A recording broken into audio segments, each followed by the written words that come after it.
The possibility of having another wave of inflation to me is not impossible. The risk here is that we might see a resurgence in services side inflation. Everyone's happy right now, and the drumbeat of soft landing is there.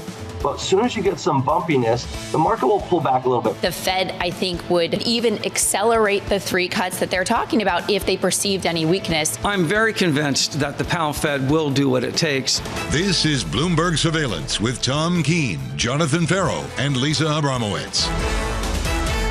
Live from New York City this morning. Good morning for our audience worldwide. This is Bloomberg Surveillance on TV and radio. Alongside Tom Keene and Lisa Abramowicz, I'm Jonathan Ferro. Your equity market on the S&P 500, just a touch negative, but the global disinflation data continues to pour in. And TK, I have to say, that data is silencing any hawkishness on central banks. Signing it with convexity. The first thing I did today was look at the generic 10-year gilt, the United Kingdom yield, and boy, does that have an acceleration, even more so than what we're seeing here. It's global and it's a surprise. And what I love about it, it's getting reinforced disinflation report by disinflation report. UK inflation, Tom.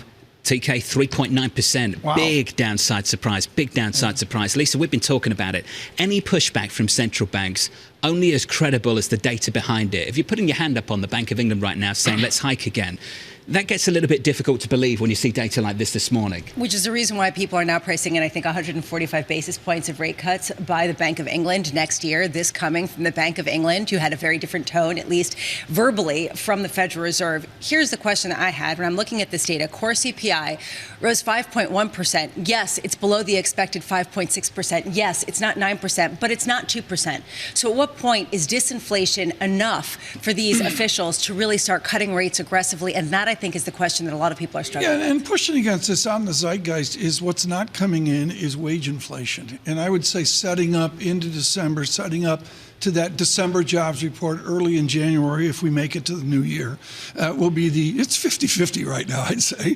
But the basic idea is, the way, easy, Bramo, it gets dark worse. humor, TJ. It gets worse. But we got 3 hours, let's go. The basic idea here is the wage inflation story is separate from this disinflation story that's out there. The market right now doesn't care. The bullish train has left the station. Lisa talked about the fund manager survey we got from Bank of America just yesterday. If you missed it, here are the headlines. The highlights, the most upbeat since January 2022, which incidentally was the last all-time high on the S&P 500. Lisa, cash cut to 4.5%. That is a 2-year low on cash levels. Expectations for higher rates. Just 2% of investors, 2% of investors, Lisa, expect higher rates next year. And when we ask people, is this the flood of cash that we're seeing going into risk assets? They say it's a start, but there's still $6 trillion sitting in money markets, so there's plenty of it behind it. So this is really the issue. Why would anyone be bearish heading into this year? And then is that alone enough to start to get bearish? And I tell you this because I did hear from Jim Bianco over at Bianco Research, this sort of whisper that people are getting a little more worried about reinflation, given the fact that if there's no landing, because everyone is convinced of this soft landing, we could have a very different scenario next Jason year. Trent of Strategas on this program about 24 hours ago warning about the possibility, the potential of a second wave of inflation. Tom talked about the data coming out in early January. Let's talk about the earnings coming out right now. Can we pull up FedEx just briefly? That's good. Getting absolutely hammered. The stock is down by close to 10%. Lisa, the profit, the numbers, not impressive. It is because of volumes coming in, and even with all of their cost cutting, they weren't able to offset it. The one silver lining is, A, they were up 60% year to date before this, so they're basically blowing off the top. And second of all, they could potentially gain market share because their on-time packages were at a high rate. But what this shows to me is that any disappointment is highly punished, especially on some of the high flyer shares. I take the point that it's important and it's national, but what I'd really point out is it's less than profitable. These are fancy businesses making 5 cents on the dollar, 6 cents on the dollar. And there's a lot of competition out there. I mean, forget about DHL and International and all that. It's a very, very tough business to be in. We'll speak to Helene Becker, senior analyst over at Cowen, on this story a little bit later on the program. But put this date in your diary for the earnings. January 12th, JP Morgan. It's just around the corner, less than a month away. We'll be talking about 4Q earnings. straight away as we start 2024. Closing out 2023 with all-time highs. Check out the market. On the S&P 500, futures are positive. Throughout much of the last month or so, we're negative this morning by 0.2%. On the S&P at least, we have had 3 consecutive all-time highs on the Nasdaq 100. At least the S&P 500, not too far behind. And people are just changing their estimates for next year in response. What I'm watching today, 10 a.m., we get U.S. existing home sales, as well as U.S. consumer confidence and Eurozone consumer confidence. When it comes to existing home sales, they are currently at the lowest levels since 2010. Do lower mortgage rates, albeit still at a sort of difficult 7% to get your hands around if you have a less than 3% mortgage. Does that get people moving? That I'm watching that. Ed Yardeni featured this in his overnight note. He said flat out, there is a housing recovery. It begins now. And he cited the mortgage rate is being there. But I don't know, we're biased here in New York, but the basic idea, Lisa, where do we have a housing recovery from here? Jonathan Miller in the 8 o'clock hour on the insane prices in New York City. And what we got from the home builders yesterday. Today, Chicago Fed President Austin Goolsbee is still on his tour, trying to job on the market into some submission. It isn't working. Let's try again. 1 p.m., the Treasury is planning to sell $13 billion of 20-year notes. I'm watching this given how significant this rally has been. It really has been shocking to see more than a percentage point rally in terms of retracement in 20-year yields since the October peaks. I have a lot of respect for Goolsbee. Big fan of his communication style, but maybe a little bit too much, Lisa, don't you think? Well, he's on the edge of too much. Well, it's been a very consistent message. Doesn't totally understand the market reaction. Sure. The market's gotten over its skis. Doesn't disagree with anything that Fed Chair Jay Powell said. It depends on the data. Okay. Has that worked? More of the same a little bit later. Lisa, thank you. Joining us now is Larry Adam, Chief Investment Officer over at Raymond James. Larry, let's start with this market and how one-sided things have become and how quickly they became one-sided. Lisa and I were going through that fund manager survey from Bank of America. Most upbeat since January 2022. Cash levels, 2-year lows. Only 2% of investors expecting higher rates next year. Larry, do you think it's become a little bit too one-sided too soon? I do. I actually think it's almost a bookend of what happened coming into this year, right? Coming into this year, everyone thought we were going to see a recession. Everyone thought that earnings were going to implode, that the Fed was going to over tighten, right? Now we're on the other side of that, where everyone's talking about no recession. And as you just said, some people are talking about no landing. Earnings at 245. We actually think it comes in at 225. And if you look at the Fed, people are looking for 6 interest rate cuts. We probably think it's 3 to 4. So I think there's an uber amount of optimism coming out. I would add to your point that if you look at bullish sentiment, it's at over 51% right now. It's one of the highest levels that we've seen. And historically, when you get to those levels, you do see more muted performance going forward. Larry, it's the money question into the end of the year. Is money moving out of money market funds? I would say very slowly. I still think that people are still skittish on this market, although it is starting to turn. But I do think that that's going to remain fairly sticky, at least here for the near term.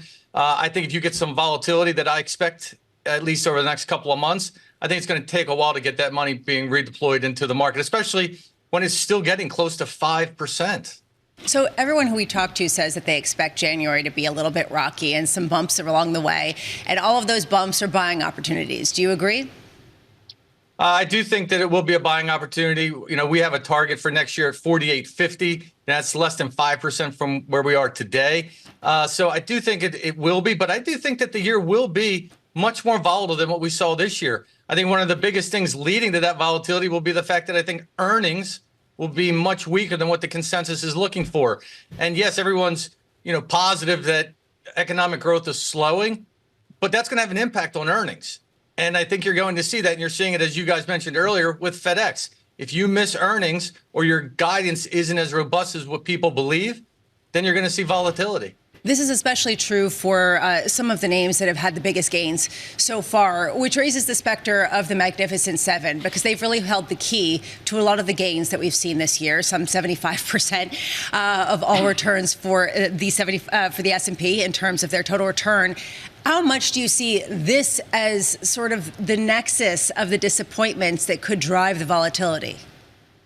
I mean, that's actually an area we continue to like. When you look at those particular stocks that you're mentioning, first of all, if you go back 2 years, so the beginning of last year, they really haven't moved all that much. But yet it's one area where earnings have actually gone higher. So when I look at valuations for those particular names, I actually think they become even more attractive.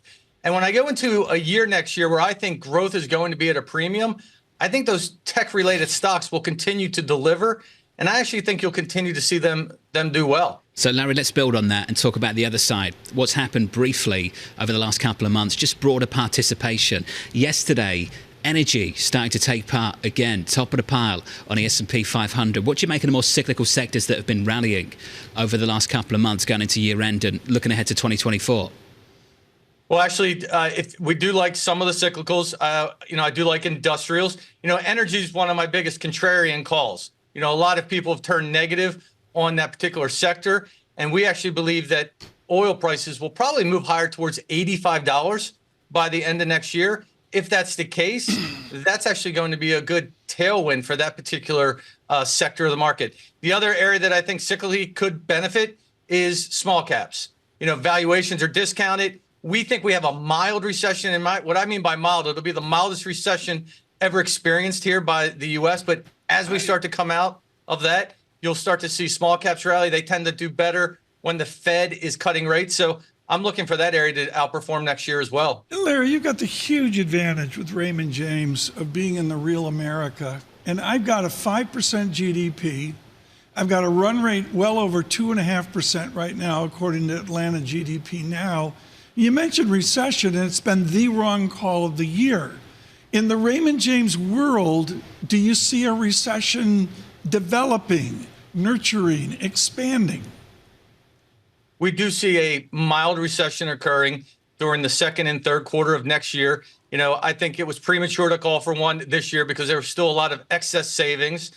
Banks were still lending, but I think a lot of that is starting to dry up. Those savings have been whittled away. Banks are tightening their purse strings. So we do think we ultimately end up having a mild recession. Now, one pushback that I get, as you just pointed out, this economy has been so strong.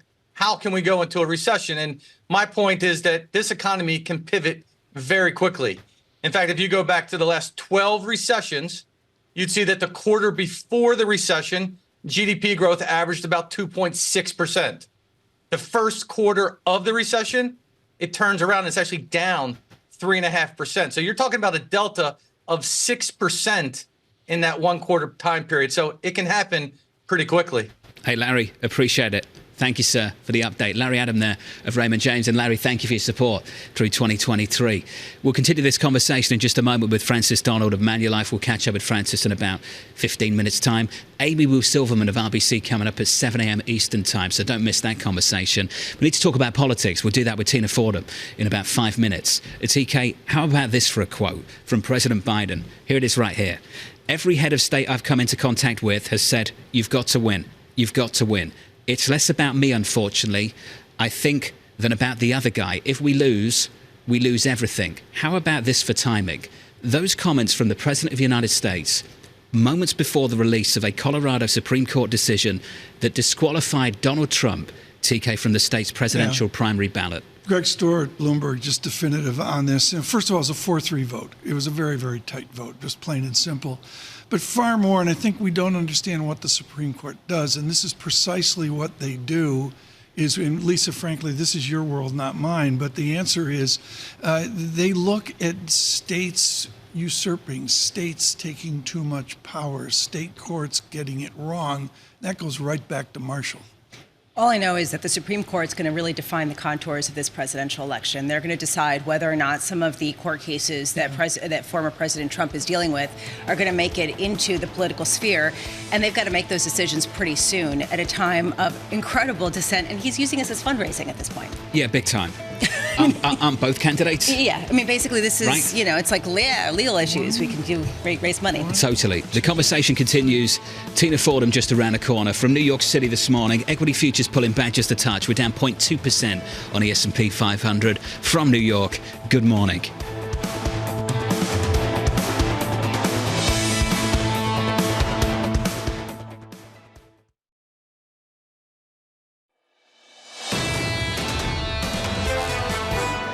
The Red Sea is a conduit for 10 to 15% of all global trade, 8% of global grain trade, and 12% of global seaborne oil trade. Bottom line is, these attacks have to stop. They need to stop. They're unacceptable. The United States, our allies and our partners will do what we have to do to counter these threats and to protect these ships. That was US National Security Council spokesperson John Kirby addressing the situation in the Red Sea as Houthi militants attack commercial ships, with Bloomberg reporting the US is weighing possible military attacks in response. More on that in just a moment. Let's just take the temperature of that story and look at crude. Crude at the moment, Bramo, not really screaming bad things. 75 on WTI. I get it, we're not in the 60s anymore, but it's not a huge move back to 74.94. This is the mystery, especially as we hear some pretty dramatic rhetoric coming out of the U.S. and other allies, and also just the shipping giants saying that they cannot continue passage through the Red Sea. Did you see insurance costs also? I did. They're skyrocketing. It costs some $500,000 to insure a $100 million cargo ship at this point for passage through that space. Just gives you a sense. It's going to make things pricier, which is really curious that things aren't getting more heated in markets. Just to compare and contrast the price of insuring the whole, Tom, to Lisa's point, it's up to 0.5%. It was 0.1. So we've seen a dramatic increase in insurance costs. They show the photos of, this aircraft carrier and 6 other boats around it, whatever. I'm ignorant on this. Guess who's not? Writing for Bloomberg Opinion, Admiral James Stavridis. He is skating is off the mark because he's too respectful. What's he said? He's just heated. Guys, this ain't going to do it. There's got to be a better, more offensive plan, is the summary. Could take a while to open this up, Tom. Yeah. Could take a while. He's got a little experience there. I would listen to Stavridis carefully. See that at Bloomberg Opinion. It's the way it is. And it's the politics here breaking. That story's what, 2 days old, really? And then you've got the Supreme Court. I would say it started last week. Percolating. It's percolating. The holidays are not sleepy right now. Tina Fordham knows that, founder of Fordham at Global Foresight. She's an expert on Colorado law, so we speak to her this morning. Tina, all of a sudden we turn to state judicial affairs in Colorado. And all of a sudden it comes down to a speed decision by a Supreme Court. Your take on the independence of the United States Supreme Court? Well, thanks for the softball question, Tom, because I'm not a Colorado State Supreme Court analyst. But it is part of what I've characterized as the non-binary nature of this U.S. election. Markets are used to pricing, a victory by one or the other and a swift recognition. And what you've just described, the close decision by the Colorado State Supreme Court, is just one of many possible disruptive factors. You guys were talking about how it would be referred to the U.S. Supreme Court soon. Donald Trump himself appointed several of those justices.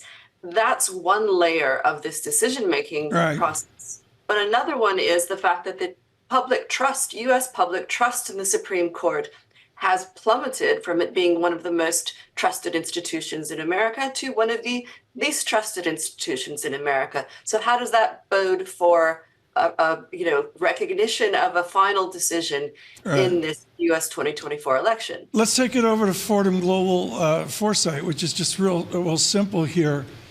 Not so much the Colorado narrowness, but just the general U.S. election. How does it redound to our allies? How do they take this in as we enter 2024? Well, I can corroborate what was said earlier. The quote from President Biden that he's hearing from world leaders is what I hear from CEOs and boardrooms. They are not bullish on a Trump 2.0 presidency, at least not global CEOs. I'm based in London, and the concern is really about the U.S. role in upholding the security order, which is being reflected in the tensions right now in the Red Sea. Congress is looking to pass legislation to prevent a future U.S. president, not naming names, from taking the U.S. out of NATO without congressional approval. The world is really on a knife edge, not so much about Trump's domestic policies, which have got Wall Street investors, pretty enthusiastic, but about that U.S. global role and the future of it. Tina, just pivoting to the Red Sea, given the fact that you do talk to global CEOs, how much are they getting really concerned about how things are progressing and the lack of a visible way out to clear this path? They're starting to get concerned because, we're talking about Houthi rebels firing tens of thousands of drones, and the U.S. and the Western powers that have kind of cobbled together a so-called armada are blasting them with surface-to-air missiles. You quoted earlier the amount of traffic. I think this is less about oil prices, commodities prices, because supply feels comfortable to markets, but about the supply chain. And, two words, Suez crisis. The Red Sea leads to the Suez Canal. Suez crisis reminds us that there can be big political ramifications.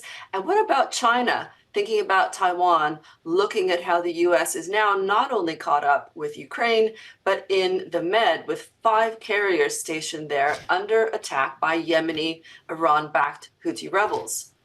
When you talk to global CEOs, what's their time frame for which this becomes a serious problem for their supply chains? Do they have a sense of what they're looking for before they start hoarding goods or trying to materially offset some of the extra time that it would take for ships to get to them? It's already happening, right? We've got 5 of the world's largest shipping companies have shifted operations from the Red Sea. The time it takes adds on to the journey is considerable. I still think it will take more time for that kind of lag to feed into any sort of indicators that we might see. But I talk to shipping companies and consumer electronic companies, consumer good companies. They've been concerned about blockages in the Strait of Malacca, the Suez, and of course the Straits of Taiwan for some time now. We are tracking these things closely. Tina, do we need to be more offensive? I mean, that's what this is about. James Stavridis is writing about it with immense experience of naval affairs in the Arabian Sea. I mean, just as simple, in the Red Sea as well, just as simple as we can. Do we know how to be offensive with our defense? I suspect the words that are being used, and Stavridis wouldn't have used the words he did, I think, without a lot of consideration. So far, this armada, this, we don't say coalition of the willing anymore, is patrolling the seas and not being offensive. I think if they don't get the message and stand down, we will start to see escalation. And that's where markets have been mispricing this with the 2006-2007 playbook. I talked to Bloomberg columnist John Authers about this early on and said, this is not going to be regionally contained. There's too much opportunity for rogue actors and other actors. And remember, the Saudis have been at war with the Yemeni rebels for many years. That's starting to, become more complex for them as well. Tina, we've got to leave it there. Thank you for the update. Tina Fordham there of Fordham Global Foresight. Traffic through the Suez Canal, Tom, just grinded to a halt over the last week. Started with Maersk on Friday, I think, going into the weekend, and then picked up again with BP at the start of the week. BP, for me, for many, bit of a reality check of how serious this all was. Yeah, and frankly, it's back to, I believe it was 1956. If my history is correct, it's never changing. It matters. We think it's dated. It's something out of movies from our childhood. Guess what? It's not. It's real. This, to me, though, is one of the big potential risks heading into next year. If you get some sort of supply chain disruption, does that lead to goods reinflation that is nowhere on anyone's radar?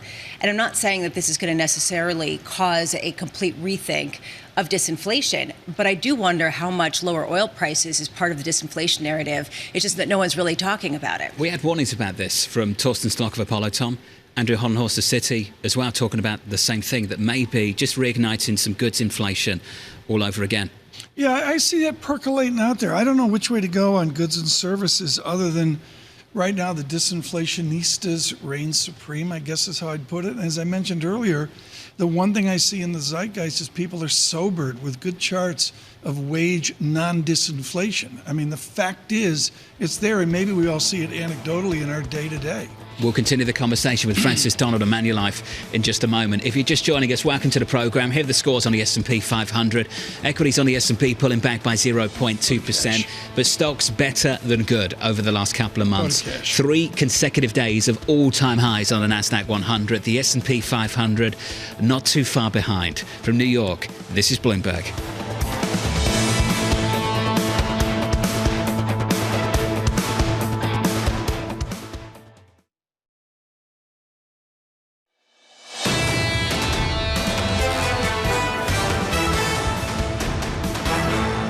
Record high on the NASDAQ 100. Check out futures on the S&P, on the NASDAQ this morning. Pulling back just a touch. We're down 1/3% on the NASDAQ 100. On the S&P at the close yesterday, I believe about 28 points shy of an all-time high, going back to early 2022, Lisa, which is bang in line with the Fund Manager Survey from Bank of America. Most upbeat survey since January 2022. And the rally that we've gotten is one of the biggest rallies that we've seen going back to the immediate aftermath of the March 2020 pandemic-induced easing. This raises this question, okay, is this sort of setting us up for the fall that everyone's planning to buy? So it raises a question, how far can it possibly fall? We're getting warnings from Fed officials. Don't get too excited about rate cuts.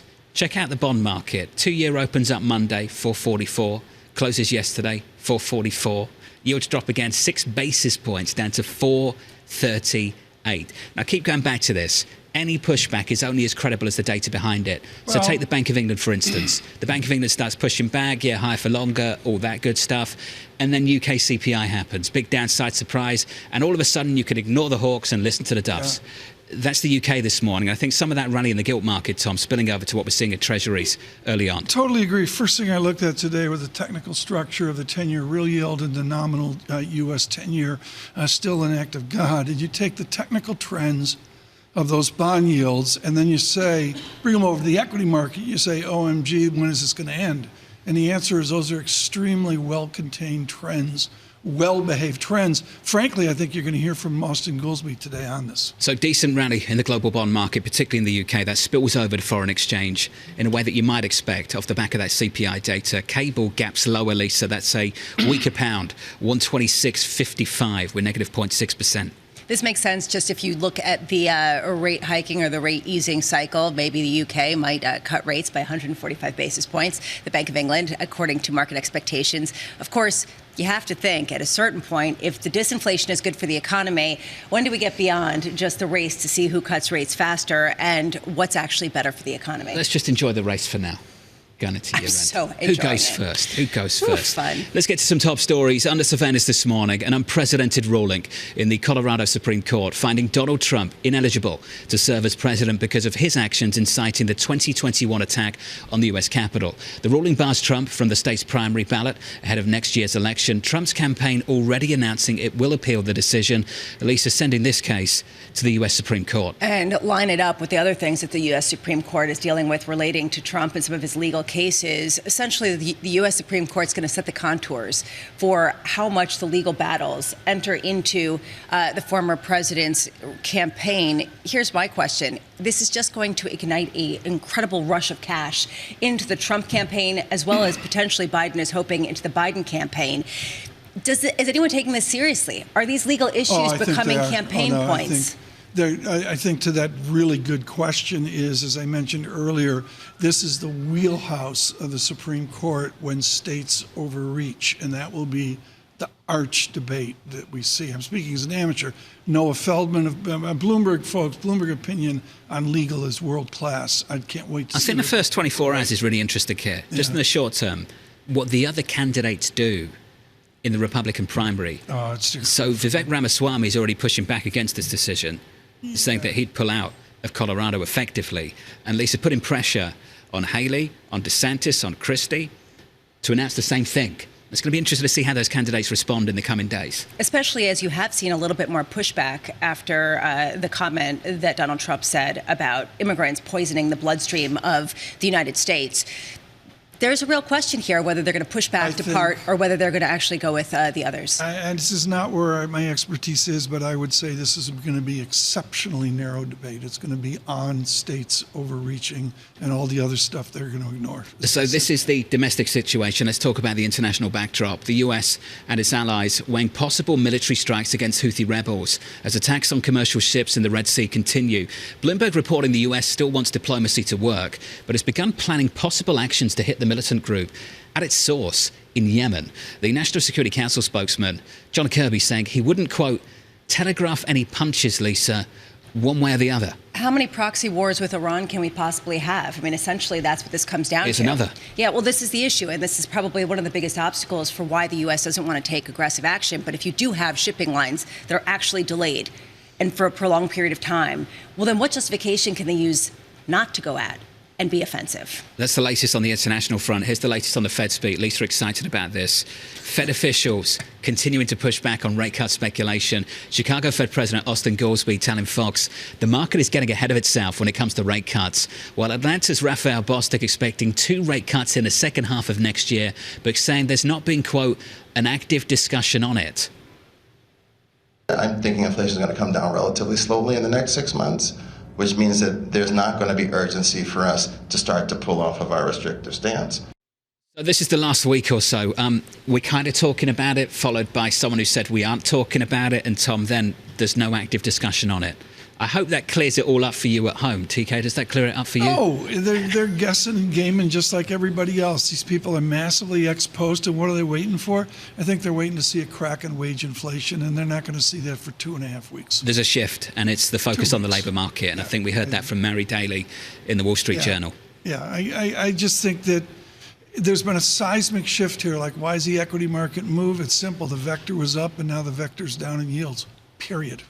End of discussion. And again, the outperformance of the American economy is corporations adapt. I think some Fed officials are really looking at that. Super excited that Francis Donald's with us in the studio, Global Chief Economist, strategist at Manulife. Morning, Francis. Good morning. Your take on all that beautiful Fed speak of the last week. Any clearer? I think it's all semantics. We are in a global easing cycle. They can tell us they're not talking about it, but then we're talking about how they're not talking about it. Emerging markets are cutting. Every single day I get a new emerging market that's cutting. They led the cycle on the way up in rates. They are leading on the way down. Every morning I wake up to inflation prints that are surprising to the downside. Macro is most valuable at inflection points. The toothpaste is out of the tube. We have already effectively eased. We will see it very soon in some areas like housing that has very strong reactivity. It doesn't change that I still technically have 2 quarters of negative GDP in my forecast, so that's technically a recession.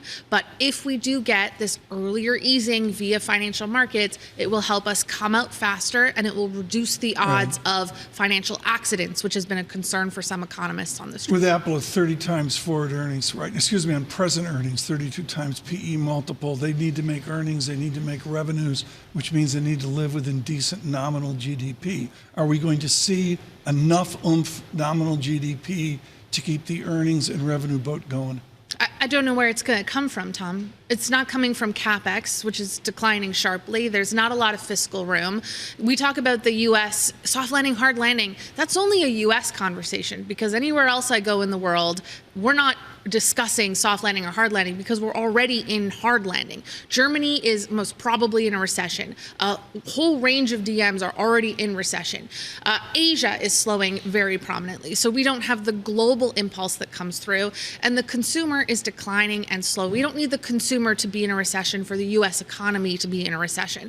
So 2 things can be true at the same time. We can be celebrating the pivot party, which we are, and recognize that it's not going to be a straight line up for equities and a straight line down for bonds. In fact, my ask of you actually at this table is every time you have a guest come on, ask them what their investment horizon is, because your investment horizon for the next 3 months is very different than your 9-month to 12-month horizon, and you have to be able to reconcile the two when they are different perspectives. And in this environment, they are different perspectives. We already know it's what happened yesterday. Extrapolate that out. 5 minutes and see if it changes. Isn't that it, Bramo? The last 2 months? I mean, this is the reason why people are saying we're bullish. There might be some volatility, but buy it. And so at what point is this just basically being bullish into next year and trying to have a unique take on it? Here's my question to you. Is there a risk of us not getting a landing? If you have a longer term horizon, does it have to include a greater risk of reinflation?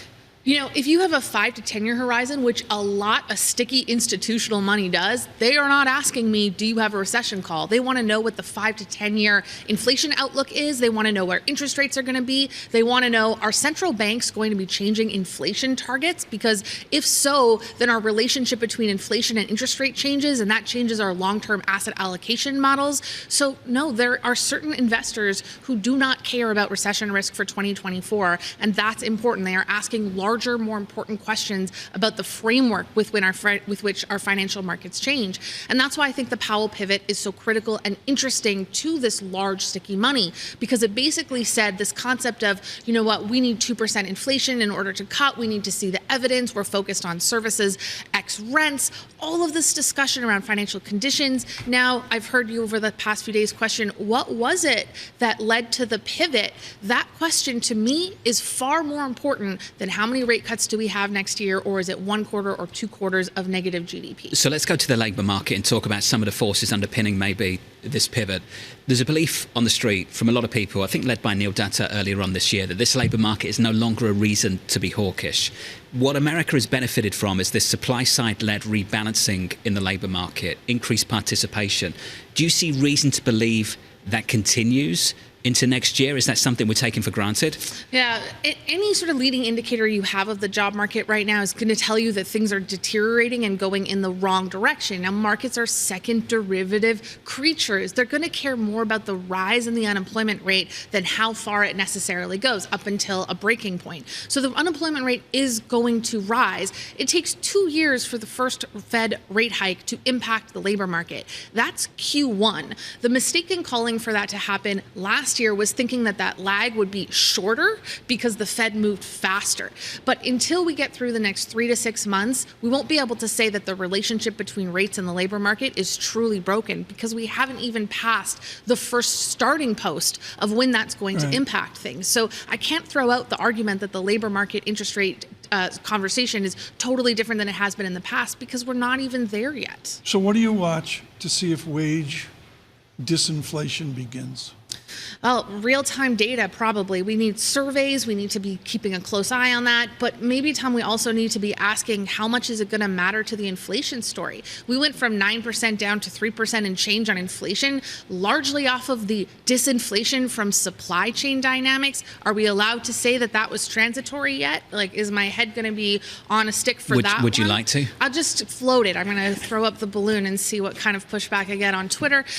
The next phase is when Not we're as going much as you think, by the way. The next phase of disinflation is what they call the painful part, not because it's hard to go from 3% to 2%, but because consumers and wages carry the brunt of that. So we would posit that the disinflation we've seen so far, we don't get to actually say thank you, Fed, for that. It's the next part that comes.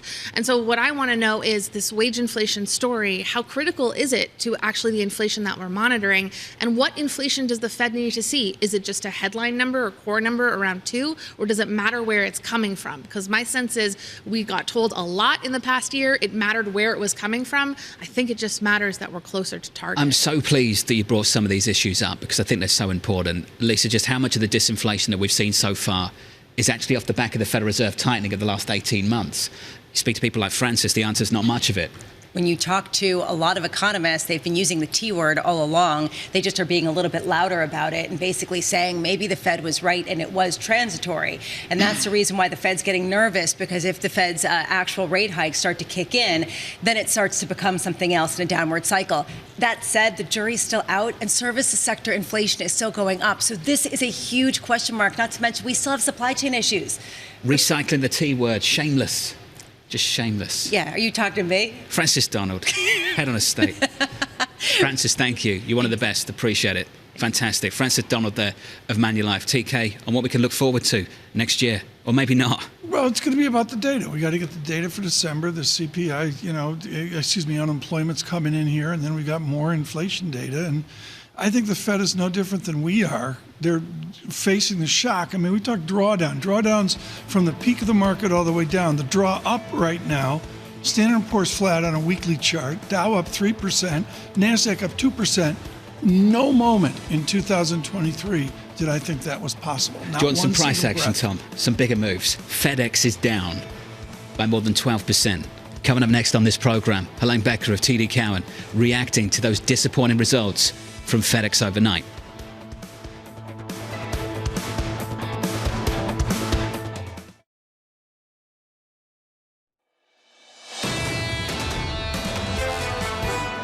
I thought both the press conference and the FOMC statement were more dovish than I expected. You know, there is a soft landing base case. We're all hoping for it.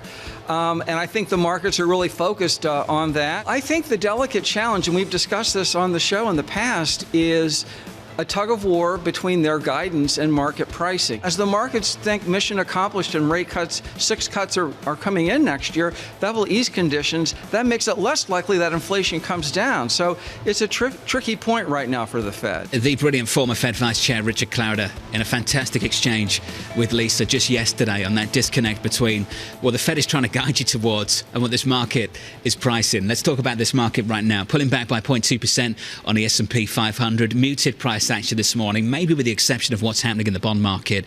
Yields are lower by 5 basis points on a 10-year in the US, 388 in the UK. Yields are a whole lot lower at the front end of the curve. We're down more than 10 basis points through the front, through the belly, and into the 10-year. The 2-year's down about 14 to just north of 4% on a 2-year in the UK. Just a big downside surprise, Lisa, on CPI in the United Kingdom. And it wasn't just headline CPI, which came in at 3.9%, but also core CPI. Again, though, it goes to the point, the data is really going to tell the market how much they can price in rate cuts, much more than any rhetoric from the central bankers themselves. And that really is dictating all of these price moves. If you'd like a big move, in the equity market at least, here it is. FedEx shares falling in the pre-market by almost 12%. Yes, sir. The company reporting second quarter earnings that missed estimates as cost cuts weren't enough to make up for declines in its air freight express unit.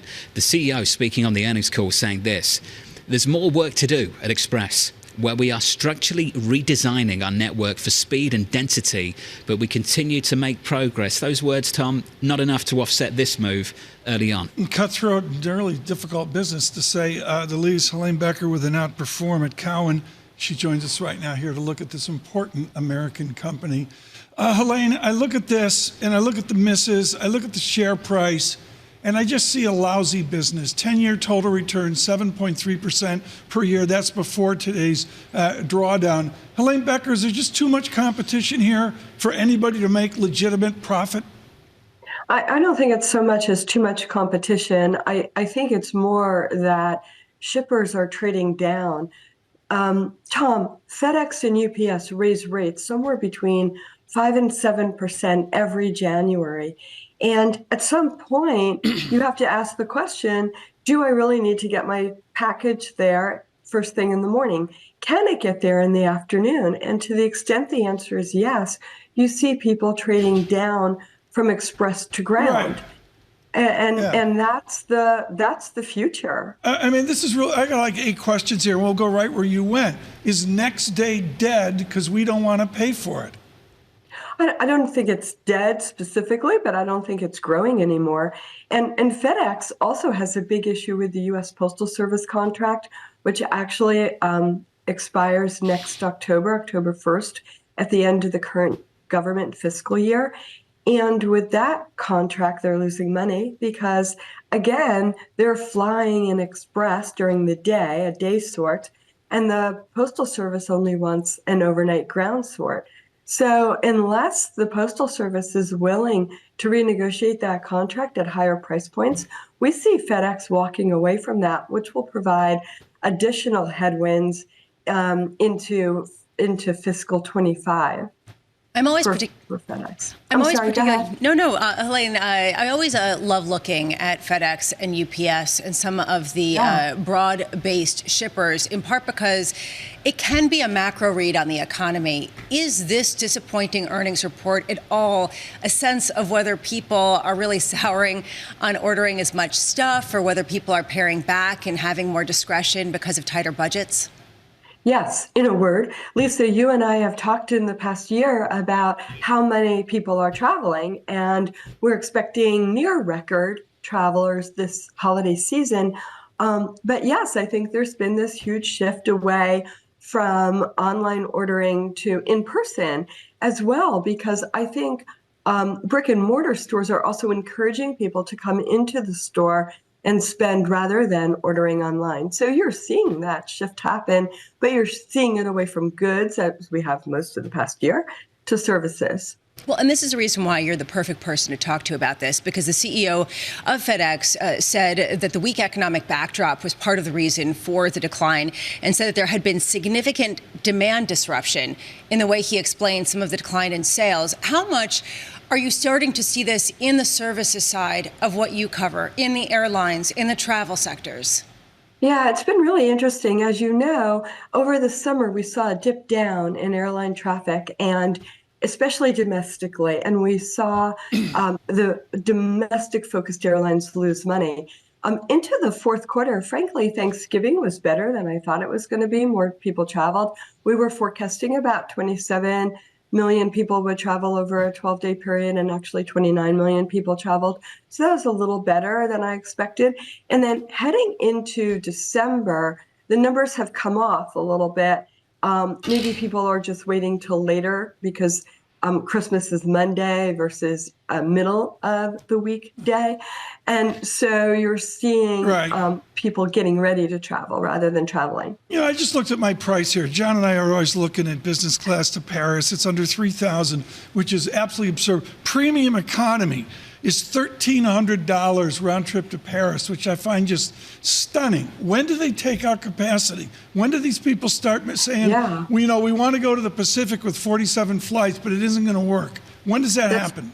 That's right. So, Tom, this is our view for 2024. We think there's overcapacity that will develop in the North Atlantic. I know some of the airline managements disagree with me, but the fact is, except for United, which is just restoring seasonal service, and Delta, which is growing 6%, if we look at the parallel between summer 24 and summer 23, domestic grew 8.7% in the aggregate, and we're forecasting 8.5% in the aggregate for Atlantic, which implies to us that we're not going to see traffic grow that rapidly.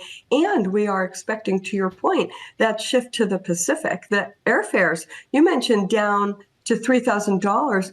During one point last year when the Paris Air Show was occurring, June of 23, earlier this year, round trip airfares to Paris from the U.S. East Coast were running between $8,000 and $13,000 round trip. So the fact that they've come off to $3,000, that's where they should be, and we think that will continue.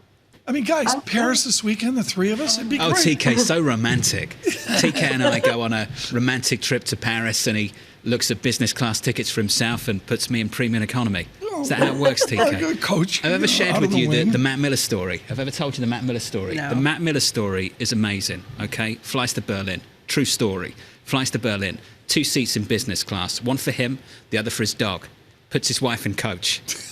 That is a true Are they still married? story. They're still married. That actually happened. Congratulations. The dog That actually happened. Well, all I could say, I want to finish this. Helene, are you traveling for the Christmas and New Year's break, and are you excited about it? Yes. Yes and yes. The actual travel part?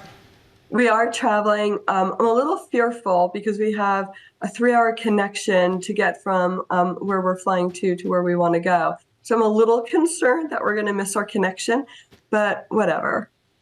Helene, enjoy it. Thank you for being with us. Helene Becker there, TD Cowen. I saw a great stat recently on Twitter, X, as we now call it. The percentage of Americans with passports, the percentage of Americans with passports, that number is now close to 50%. Do you know what it was in 1990? Just have a guess. Have a guess. 30. 5. Wow. No. 5. No. Wow. Yes. Yeah. Isn't that amazing? To Helene Becker's point here, John, New York to Shanghai was $45,000 business class. It's now, I've never seen this number, it's under $7,000.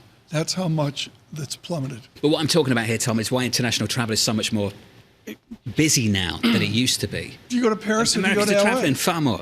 Yeah. They're going abroad.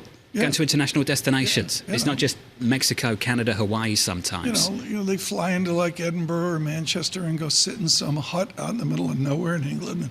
pretend they're Disraeli climbing some mountain, So the exchange rate is actually, making people more open to other cultures. We're the Sherlock Holmes. Is that what it is? I think exchange so. rate. I think it's the exchange rate. It's encouraging people to gotta explore. Euro back towards parity. Lisa, you got to have the stick made There's of a an correlation oak and between ash. passport You're ignoring applications and the strength of the US dollar. 100%. Okay. You got to have a stick made of oak and ash, and you got to have a Sherlock Holmes hat with a wool on it. To go where? To hike around. That's me on the Lake on District. Boxing Day. Yeah. Just going to be walking around with a cane and What a is black going hat on? and a wax jacket or something and a shotgun over my shoulder. Oh my God, just stop.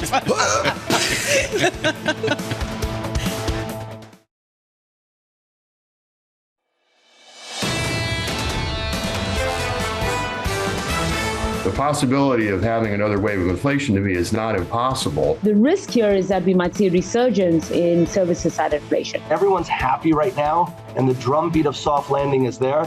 But as soon as you get some bumpiness, the market will pull back a little bit. The Fed, I think, would even accelerate the 3 cuts that they're talking about if they perceived any weakness. I'm very convinced that the Powell Fed will do what it takes. This is Bloomberg Surveillance with Tom Keene, Jonathan Ferro, and Lisa Abramowicz.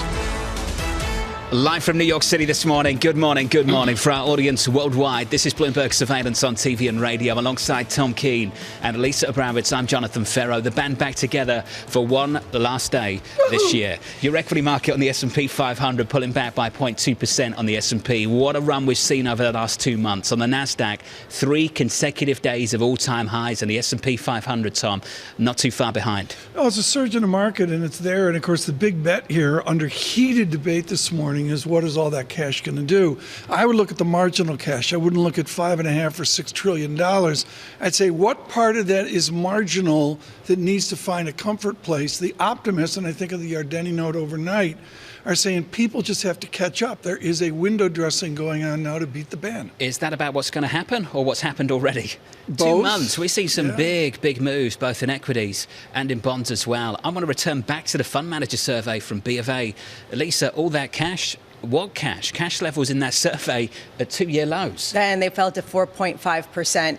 And this really kind of raises this question, what does cash on the sidelines mean? And whenever people start talking about this too much, there's a lot of pushback from a lot of different investors who say, if people had their money in savings and then shifted it to money market accounts, are they then going to invest in stocks? Or is that really cash on the sidelines? Or is that actually fully invested cash, especially when it's earning some income? These are micro decisions. They're micro decisions by long-only buy side. They're micro decisions by beleaguered hedge funds.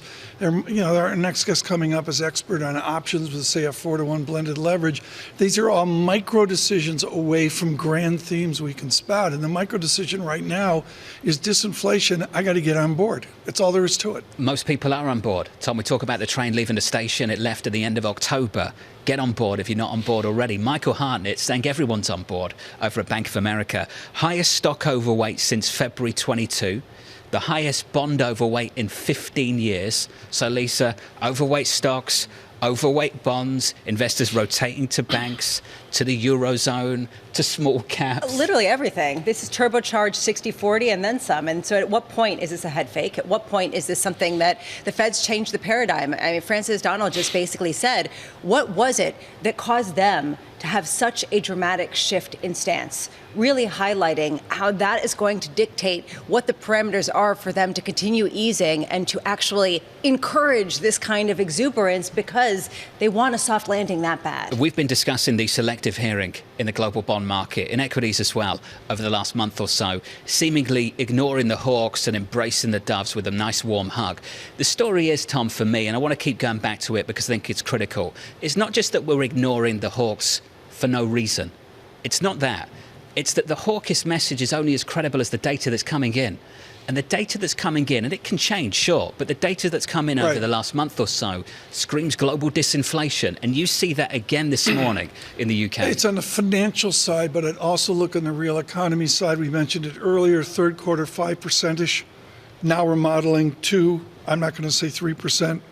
For this quarter, and the answer is the real economy continues to outperform. That means better earnings, better revenues, and that helps out as well away from the financial Fed. How many speakers are speaking today? Bostic mumbo jumbo. Unless you're FedEx. because FedEx is not pretty this morning. Lisa, the stock is down by 11.4% in the pre-market. With the CEO flagging broader economic weakness as a reason that their sales came in a disappointing way, this was a volume story. To me, the fact that a high flyer, a share that had gains more than 60% year to date, is seeing this big of a decline on a miss that wasn't that bad tells you a lot. Earnings season just around the corner.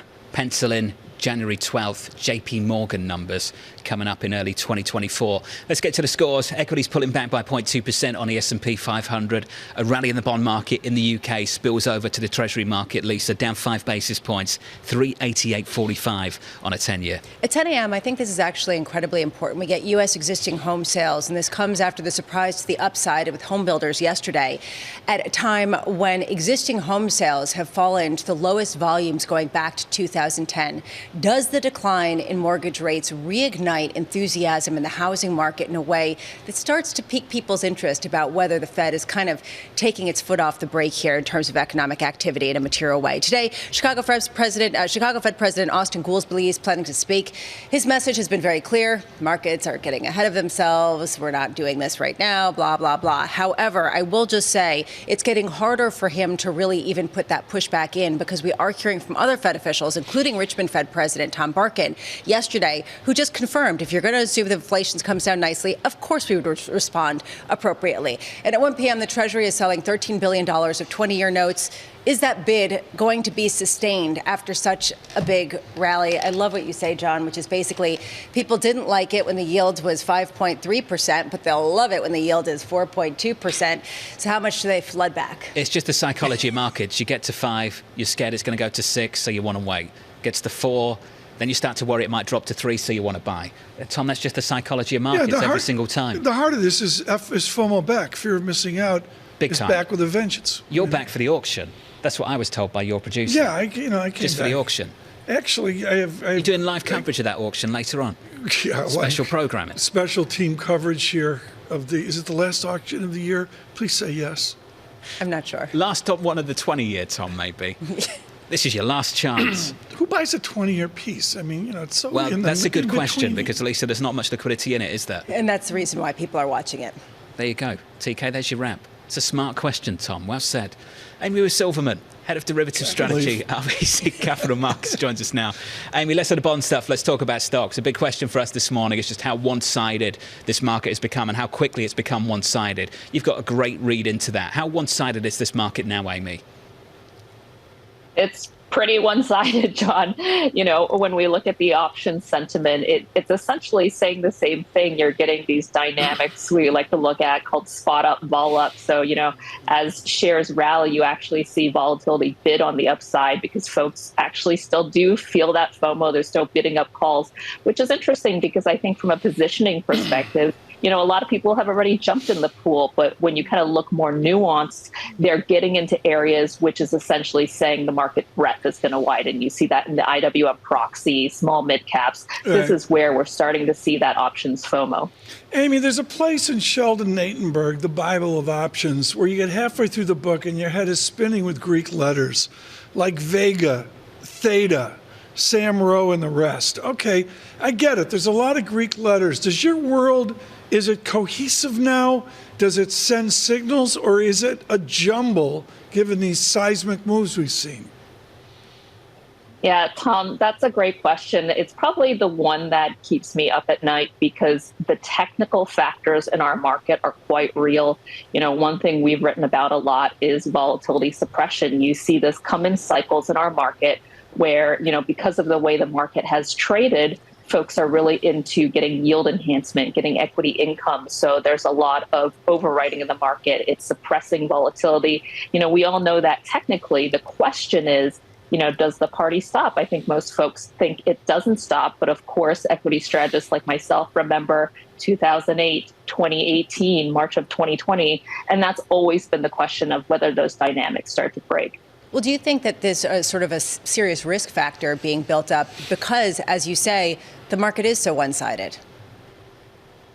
Yeah, I'd say 2 points here. The first is the way we are set up in the market right now isn't the same as a February 2018 where we had those levered VIX ETPs. It's not the same kind of trade.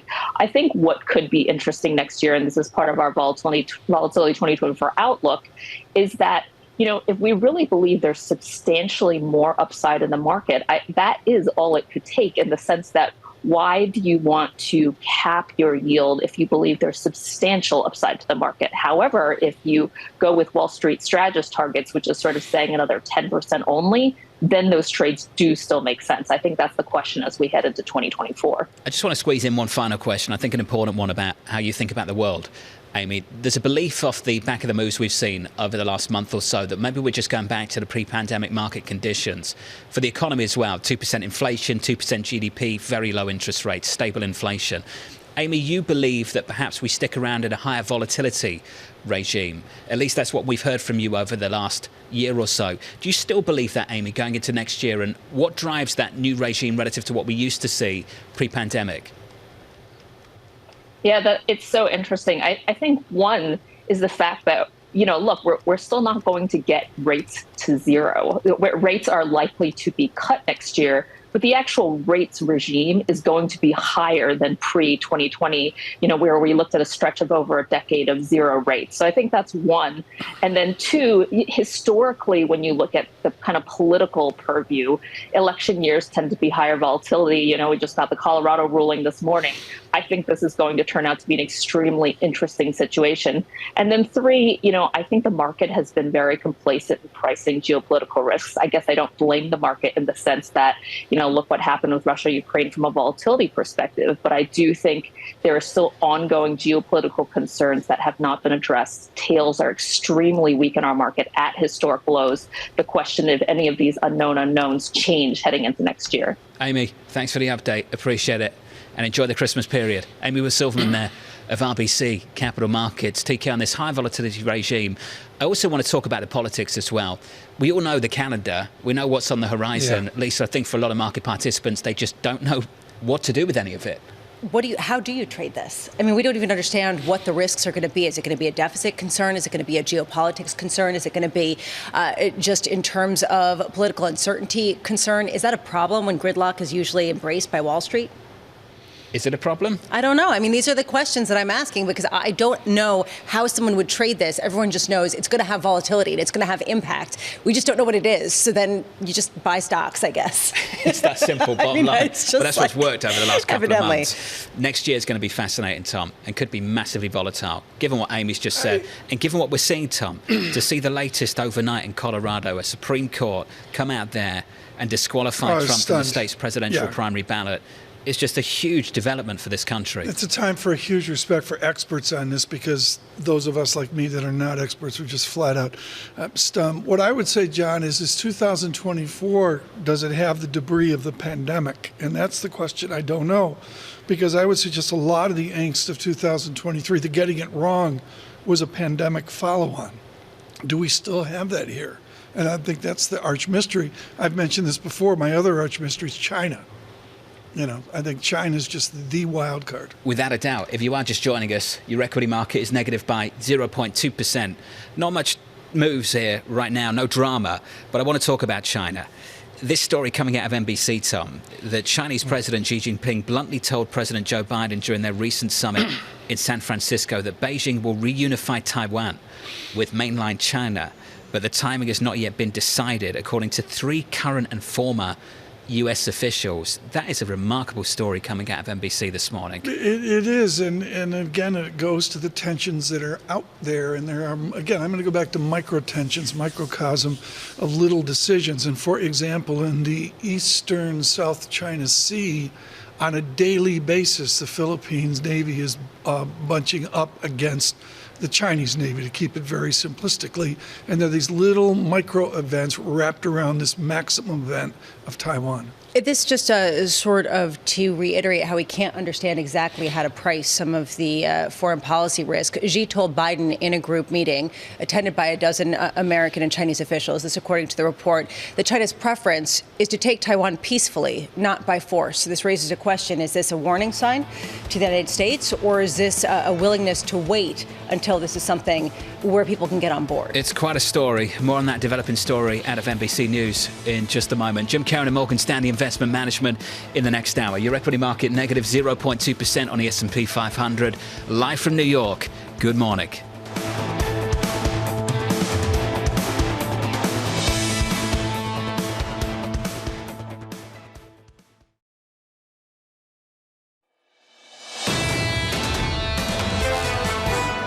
These were nuisance attacks as privately described by the U.S. government until a couple weeks ago. Now they are much more than that. They're significant. They're durable threats to shipping through the Red Sea and to the military vessels that accompany them. The Iranians are the big escalation risk. If they were to get involved or be involved by the Israelis, for example, directly, then you have shipping being disrupted for a long time, energy flows being actually disrupted. That was the view of Ian Bremmer, the Eurasia Group founder, warning of the escalation risk stemming from Houthi attacks in the Red Sea, with Bloomberg reporting the US is weighing possible military action in response. Live from New York City this morning, good morning. Plenty of news flow as we go into the holidays. Your equity market on the S&P 500 is negative 0.2%. Yields are lower by 4 or 5 basis points. Your 10-year, 388.27. A rally inspired this morning over in the UK on the other side of the Atlantic, with inflation data out of the United Kingdom coming in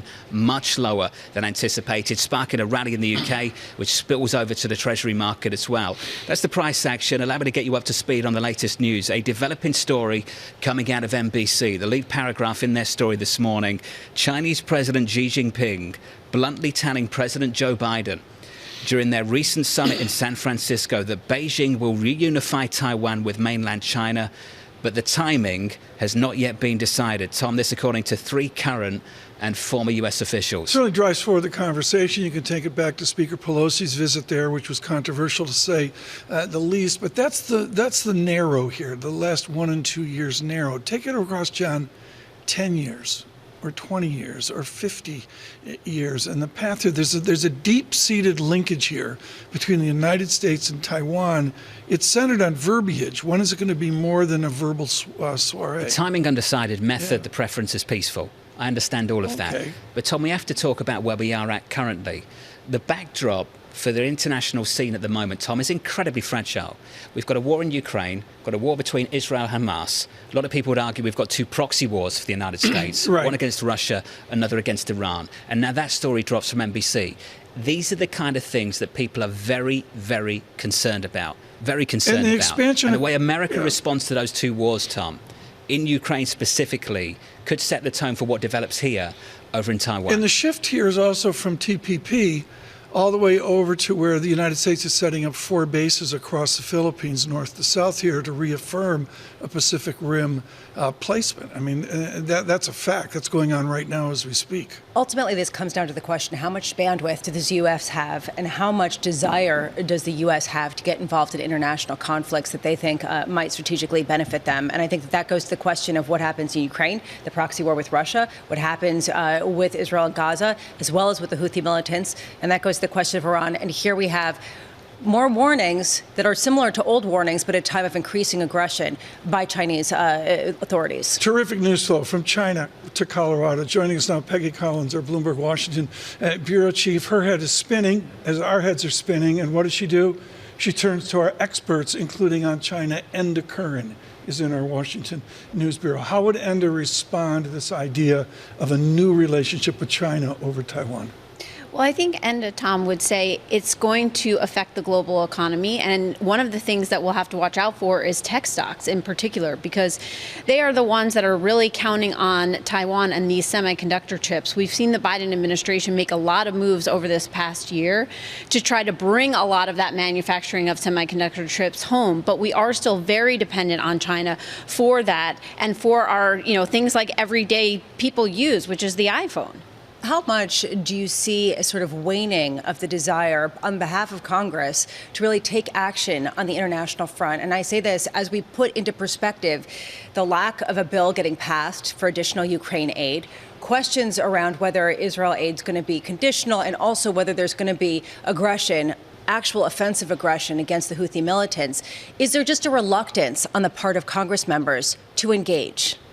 I don't know if I would say reluctance, Lisa. What I would say is the border has become one of the biggest political issues on Capitol Hill. And what Republicans are saying is we want to see some action on the border before we will actually unleash more funding for Ukraine, for Taiwan, for Israel. And that is really where we stand on Capitol Hill right now when it comes to thinking about foreign policy and whether or not Americans are going to fund more of these type of wars abroad. That said, I mean, how much is this just another sign of the dysfunction that you can't have one conversation without the other conversation, that you need to have a really complicated bill rather than a simple, narrow one that achieves a simple objective? There was a story in the Times about how there were 724 votes in the House and only 27 laws enacted. How much is this just another sign of dysfunction at a time where there are some serious international concerns? Peggy's just running a 3-hour day. I mean, that's what it runs down to. I mean, this thing Lisa just brought up is stunning, Lisa, what you just brought up. Well, it's stunning. Well, I will say that the American people are getting frustrated with the dysfunction in Congress. We definitely see that in Washington, but we're going into an election year as well. So I can honestly say that I don't know if I think it's going to get much better next year. It could potentially get worse. This is so important for our international audience. Say it again. Say about the legislation success of this Congress. This from Annie Carney over at the New York Times, that there were 724 votes in the House of Representatives. There were only 27 laws enacted. It gives you a sense, a decade. Right, but this gives you a sense of the inability to get something done at a really crucial time. You have people warning with Ukraine, for example, if they don't get aid, that essentially Russia's going to win. You already hear Vladimir Putin talking about that. And then there's this latest issue with Xi Jinping. So this raises a question. Where is the urgency? Is there a sense of need to really get on it in Washington, or is it sort of another political football?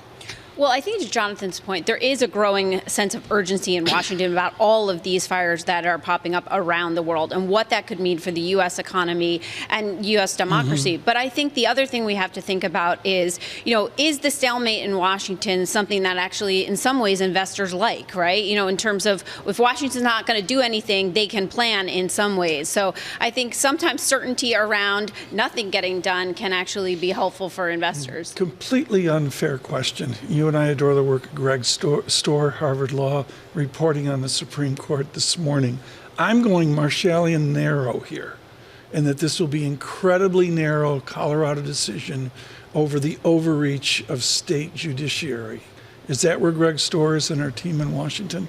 Well, Greg Storr, Tom, has a great story out this morning on the Bloomberg terminal that essentially says the Supreme Court is looking like it's going to be incredibly pivotal next year when it comes to Trump's legal cases colliding with the election. So I think that's something we're really going to need to watch. And we're going to need to watch where voters end up falling on whether or not they want the courts involved in some of these issues or they want them to stay out of who's on the ballot or who's not. Peggy, I think you've nailed it. The difference between division and dysfunction. Division, it's by design. It's meant to be playing out this way, isn't it, in Washington, D.C.? Would you call it dysfunction? I think at sometimes it looks like dysfunction because we've had so many public speaker fights, for example, this year on Capitol Hill, which was unusual. McCarthy being ousted, and then we had a really hard time getting the next Speaker of the House. But I think going into next year, we're going to have to see what Americans think of Congress. And also the other big thing hanging over us is debt, right? I think the American people do realize we've been spending a lot of money. Congress is looking at the debt. Markets are looking at the debt. So that's something that was going to come back next year for sure. Peggy, appreciate the update. Thanks for being with us here in New York. Peggy Collins there. Lisa, just on the debt situation, you don't hear about it now because we've rallied from 5% down to sub 4, and all of a sudden the problem goes away. I don't believe the problem's gone away at all. You go into a new year, there's going to be a battle over spending. We all know the trajectory for the deficit is just unsustainable and something needs to be done about it. And January 19th, I think we shut down again, probably, because there's another deadline. Another deadline in February. And there's another deadline in February, so we get to start this all over again. You raised a question. What's the difference between division and dysfunction? And I'm still thinking about it, so I have to go back to it, because it really set me off thinking about this. What is the difference? Because essentially the democracy was set up to have that division, to not get things done easily. There is an issue, though, if the United States cannot speak with one voice or a consistent voice internationally. And that is one question that there is at a time of increasing international strife. I don't know the answer to that, but it's a real question if the democracy is designed to have that division and that gridlock, and that was part of what was supposed to happen. But what if you don't get that real voice with any consistency? This conversation is going to continue for a long time. Great. Christina Campmany of Invesco is going to join us shortly. Your equity market on the S&P 500 negative by 0.2% on the S&P. Treasuries are rallying, yields are lower. We're down 5 basis points on a 10-year, 387.71. Live from New York City this morning. Good morning.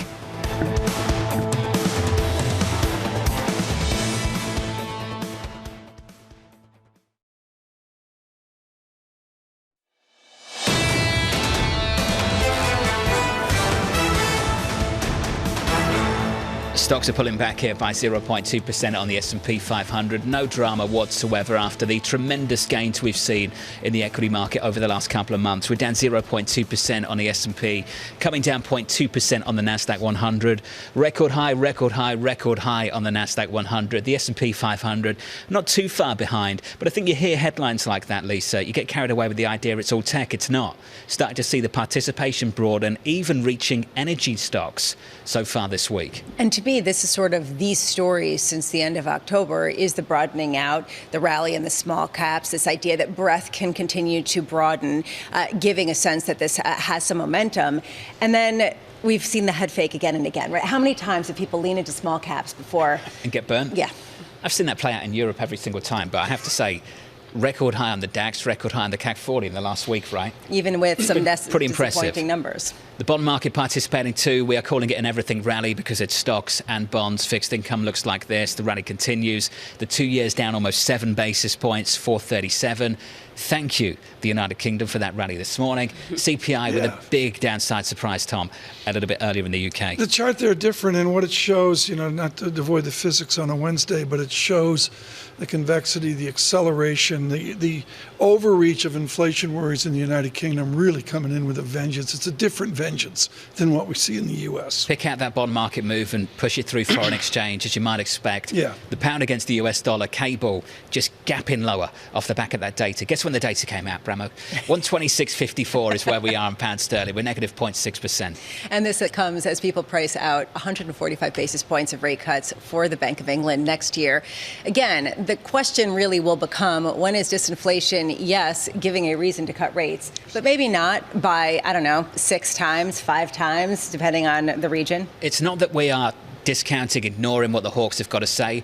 Data like that clips the wings of the hawks. If you've come out in the last week and you've said 25 basis point hike, please, then the data comes out. Are you listening to that person? And the reality is, longer-term inflation expectations are not unmoored. And you can see longer-term inflation expectations actually coming in closer to 2% over the past couple of months. So again, just giving fuel to this feeling that we're heading straight back to where we were before the pandemic. It was all transitory. Kumbaya, soft landing, let's go. Kumbaya, soft landing, TK. Everything rally. That's my 2024 outlook. Yeah, the Kumbaya. That's the 2024 outlook. Let's get to the top stories this morning. Under surveillance this morning, the US and its allies considering military strikes against Houthi rebels in Yemen. The developments coming one day after the announcement of a task force meant to protect commercial ships in the Red Sea. The attacks prompting a surge in insurance costs for the ships. Lisa, you were talking about this. The level insurance coverage has jumped to about 0.5% of the value of the ship's hull. Early this month, 0.1. That's a massive change. In terms of dollars and cents, that means that a ship that would have cost $100,000 to insure, that had about $100 million of cargo, would now cost $500,000 to insure for that passage. This goes to this question of how long would the routes actually have to be to avoid having to go through that strait? How much are companies already planning for this? Either hoarding goods, changing their routes, in other words, adding expense. Yeah, what I would watch here, Saudi Arabia. This is, my limited knowledge here is this is all about Saudi Arabia, their relationship with Yemen, the Yemen rebels, whatever you want to call them, terrorists. And the answer is I'd watch Saudi Arabia and what they do with this group of allies. That's the Middle East. We need to talk about Ukraine as well, so let's go there. US lawmakers postponing efforts to reach an agreement on aid to Ukraine until the new year. The announcement following weeks of Republican resistance to President Biden's request for a fresh $60 billion aid package. In a joint statement, Senate leaders Chuck Schumer, Mitch McConnell saying, quote, "We are committed to addressing needs at the southern border and to helping allies and partners confront serious threats in Israel, Ukraine, and the Indo-Pacific." This is where things are at right now. It's the tension in Ukraine. is the situation with Israel and Hamas. Throw in Taiwan. Let's get to the Taiwan story, developing in the last 20 minutes or so, a little bit early this morning. Reports from NBC. The Chinese President Xi Jinping bluntly told President Joe Biden during their recent summit in San Francisco that Beijing will reunify Taiwan with mainland China, but the timing has not yet been decided. The source for this, according to 3 current and former US officials. So, Lisa, add it up. Ukraine, Israel, Hamas, what could happen, what might not happen, Taiwan, then the issues over the southern border, and you've got to get everyone to agree on some of these issues early next year. Our adversaries or potential competitors using this as an advantage, that there is a disagreement in the United States. That is one of the concerns. We hear Vladimir Putin talking about how he's essentially won. He has funds committed to this at a time when Ukraine is losing support from the U.S. as well as from European allies. You hear that over with the Houthi militants, right? If they do block passageway, at what point will the U.S. be willing to attack them because they don't want to get into a prolonged fight with Iran? It just is a tenuous moment with a lot of uncertainty about the U.S. response function in addition to what other actors are going to do. Couldn't agree more. If you're looking for a quiet end to the year, Tom, I'd be looking down at Washington today. I'd like to know the response from the White House to that story that's just come out of NBC. Did that happen? What's their view on it? And what did the president say back to the Chinese leader if he did indeed say that? Well, it's going to be folded right into the election. And you wonder if it's going to be a geopolitical election in November of next year. And the rule book says it doesn't play into it, but I really wonder if this time will be different. Right now is a joy. Christina Katmany joins us right now with Invesco for decades, or years, I should say. I don't want to date her that much. With years with Oppenheimer and Company, and just thrilled that she could join us today. Global Debt Senior Portfolio Manager at said Invesco. I love your note because you stay at 60,000 feet. How does a 60,000 foot macro view devolve down to what bonds and equities are doing now in this melt-up? So I think the Fed last week painted a picture and has changed and is still the driver of global central bank policy. So when we look at the world, there's obviously all these different forces, but I think the Fed is still the big driver.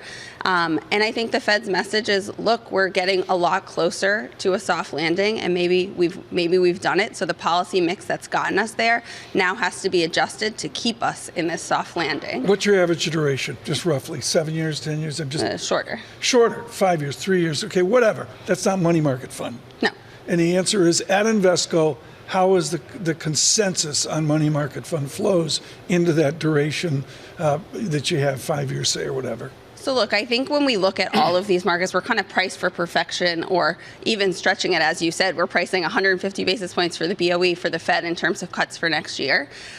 Duration, I think everywhere feels a little stretched, but it's the same way that risk assets that looked rich kind of look rich still. I think the opportunities become in FX. The curve seems very out of whack. I think you should have a steepening bias in the U.S., but certainly everywhere, because you're getting a change in tone and a move towards easier policy. All I can say is I want to talk about the whatever. The concept of what else you're buying CFA other than level money markets. Yeah, exactly. Yeah, She's great. like, no, Belly, whatever. It's not money market funds. What about longer term debt makes you concerned? Are you worried that we're not going back to a pre-pandemic world? And I ask this at a time when you do see inflation expectations coming down, and there is this feeling that the Fed is kind of declaring victory without declaring victory. Yeah, so I think that's right. I think that the Fed, and it's interesting because we've had all of these Fed speakers in the wake of Powell that are all trying to push back, and the market is not listening or paying too much attention. But I think it's hard to look at Powell's performance on Fed Day. You had SEP, the statement, and the press conference itself, and everyone seemed to lean aggressively dovish. And I think it was a clear message. Like, I don't think anyone's looking back and saying, oh, we need to walk this back. I think there will always be pushback because we go in the swings, but I think you've taken out the tails both sides. And when you look at inflation expectations are coming down, but it's been very impressive how much inflation markets the entire time, even when we were running high single-digit inflation numbers in the U.S., TIPS markets were very well behaved. Expectations in the markets said, we believe that the Fed can do this, right? Much to a lot of participants' dismay of, is inflation, is it sticky or is it not? And I think you guys keep coming back to this. Maybe it really was transitory and it's just a longer transitory, and the Fed is now having some comfort with that. Well, do you buy into that? I mean, in other words, you say that it looks rich on the long end, but why not buy 10-year Treasury yields if you think that it was transitory and we're going back to where we were before? So I think you still have a lot of supply that needs to come. And I think some of the dynamic here, I think it's less of an inflation story and more of a curve story from here. Or excuse me, less of a duration story, more of a curve story from here.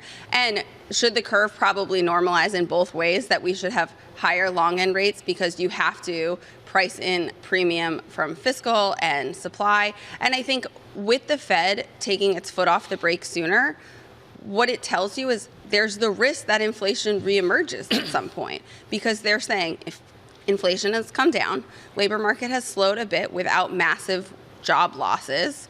So we want to normalize a bit, but I think that leaves you with risk that inflation can be higher. So I think you need to have that term premium. But I think duration itself and what we've seen the last week is a flow story, is people chasing, it's into year end. I think there's a lot of like idiosyncratic things that are driving it short term. It's been price up, yield down, but this after a 3-year bond carnage that none of us have ever lived. I guess you got to go through a resistance line to say it's a fixed income bull market. Have we gone through that resistance line, that trend line of gloom of 3 years? Have we broken out to new bond nirvana? I think that, look, you've taken out the tail of the Fed needs to go to 6%, 7%. You've taken that tail out. Okay. But then come to center tendency. Is it a bull market? I think that's probably the backdrop. But again, from the levels that we are now, I don't think duration as a standalone in the U.S. in the long end is very exciting. I think there's emerging market, local market rates that are more interesting. I think there's other places that we find more value. We've had a 1-year move in 2 months, Tom. I think it's easy to forget that. You don't just want to keep on moving with the market and saying, yeah, another 50 basis points. I look at the year-end outlooks for next year. We talked to Subhadra Rajappa of SocGen about this. She was looking for 375 on a 10-year. Sounds like a massive move when we're at 5%. Pull up the 10-year right now. Take a look at where the bond market is currently. Does 375 sound like a big move from where we are? So, Lisa, you put out your outlook 2 months ago. End of October, you're sitting around with the team. You see 5%. Yeah, you say 375. Then all of a sudden it gets to December. Where are we? 20th. We see 387. What are you going to do? Say, yeah, we're going to drop another 125 basis points. That's not how this works. No, and then you have to talk about the potential volatility that has a full year baked into a 15 basis point move or a 10 basis point move. So you have to imagine that everyone's rewriting, and then you got Goldman Sachs just saying, forget it, it's just going to be higher next year. 50 something, 5K plus after looking for 4,700. When the outlooks came out, we said exactly this. 4,700 sounded bullish at the end of October. Yep. And now all of a sudden, you're looking at a down market if you've got a 4,700 year-end price target for 2024. Futures, 4810. There you go. Right now. We're like this far away from all-time highs. Christina, I feel for you. Christina Campmany there of Invesco. It's difficult to keep up. What are you going to do? Just keep redoing your year-end outlook for next year before we get to year-end this year? Well, part of the issue is something did change, though. Not only the disinflation data, but the Fed and how they're going to respond to it.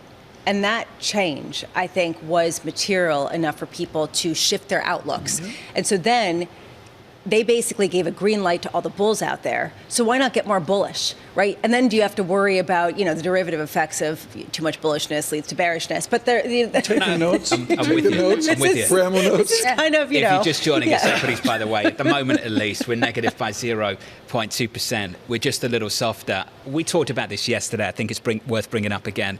12 months ago, looking out 12 months. So what is the average call on Wall Street from strategists for the S&P 500? The question, where would we finish year-end 2023? The average, 4,000 points.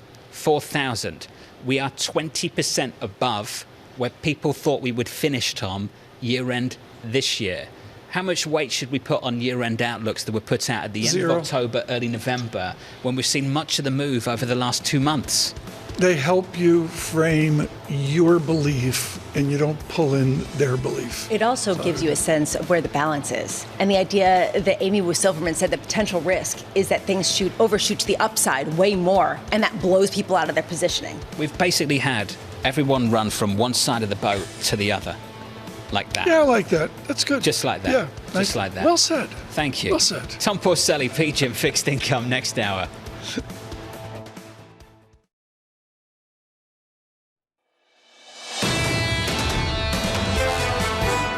This is not an accidental infringement. This is a deliberate taking of our intellectual property. Apple's internal documents that we saw in court showed that they knew their product wasn't good enough to be used medically. There needs to be an honest dialogue. There needs to be an apology. These guys have been caught with their hands in the cookie jar, and instead of being embarrassed and doing the right thing, they're blaming everybody and they're fighting everybody. But remember, you can buy the Apple Watch until Christmas Eve in stores. I love this story. I think it's brilliant. What a gift from the regulator that the ban comes in on Christmas Day. So you can carry on buying a watch until Christmas Eve. We're going to come back to that in a moment. That was the CEO of health technology company Masimo on his patent dispute with Apple over the smartwatch technology. Apple also facing broadening bans of its iPhones in China. But Dan Ives of Wedbush remains bullish. He writes this: "We believe they will be the first $4 trillion market cap by the end of 2024, with a growing iPhone business into next year. On the heels of what we view as a new tech bull market beginning, Apple is poised to have a strong year ahead." TK. Interesting. And of course, he's been all over the media, but also he's been right. As I mentioned, Neil Dudd is maybe my economist of the year. On the sell side, getting a magnificent 7 right. Nobody's been as visible and articulate is Mr. Ives. He holds court at Wedbush. I want to go to the morning's valuation, where you give me a half-ass sum of the parts. You've got the service sector at the $1.5 trillion of $4 trillion, which is $257 per share. What's the total sum of the parts? Is it above 257, 12 months out? Yeah, it's closer to 300 sum of the parts. And you just can't go to $5 trillion because you don't want to, be inflammatory. Well, the big thing is really the services is going to be the key over the next year. The re-rating that we're going to see in Apple, I think numbers moving higher, is going to be services driven. I think that's where the 1.5 to 1.6 trillion comes in. But I do think what's starting to happen now, despite what John thought in terms of like some of the China issues, you're now seeing unit growth come up, ASPs going up. To me right now, in Cupertino, they're popping the champagne, getting ready for a phenomenal year ahead. Buried in the CFA is a barbell. And one is, are you running as a revenue growth story, or are you running as a profit-making story? To me, Apple's almost out of Graham, Dodd, and Cottle. They're running this thing for profit, right? And that's how Cook, it's what Jobs did. It's how they've done it. But I think the difference, to your point, it's the monetization. The install base is unparalleled, 2 billion iOS devices. So now half of them are in my house. Continue. Exactly. And look, and you're one of the cross-selling opportunities for Cook. And the thing is that now what's starting to happen is that if you look at the services piece and you look at the penetration, the average Apple customer is still 20 to 25% penetrated from a services perspective. That's going to continue to up. And then I believe the big thing here is the AI App Store that I think they introduce over the next year. That's going to be the new shiny object. Okay, before we get to the new shiny object, let's talk about the old shiny object, the iPhone. If I told you where revenue was and where it would be at the start of the year for the end of the year, would you have said the stock was up 52% year to date?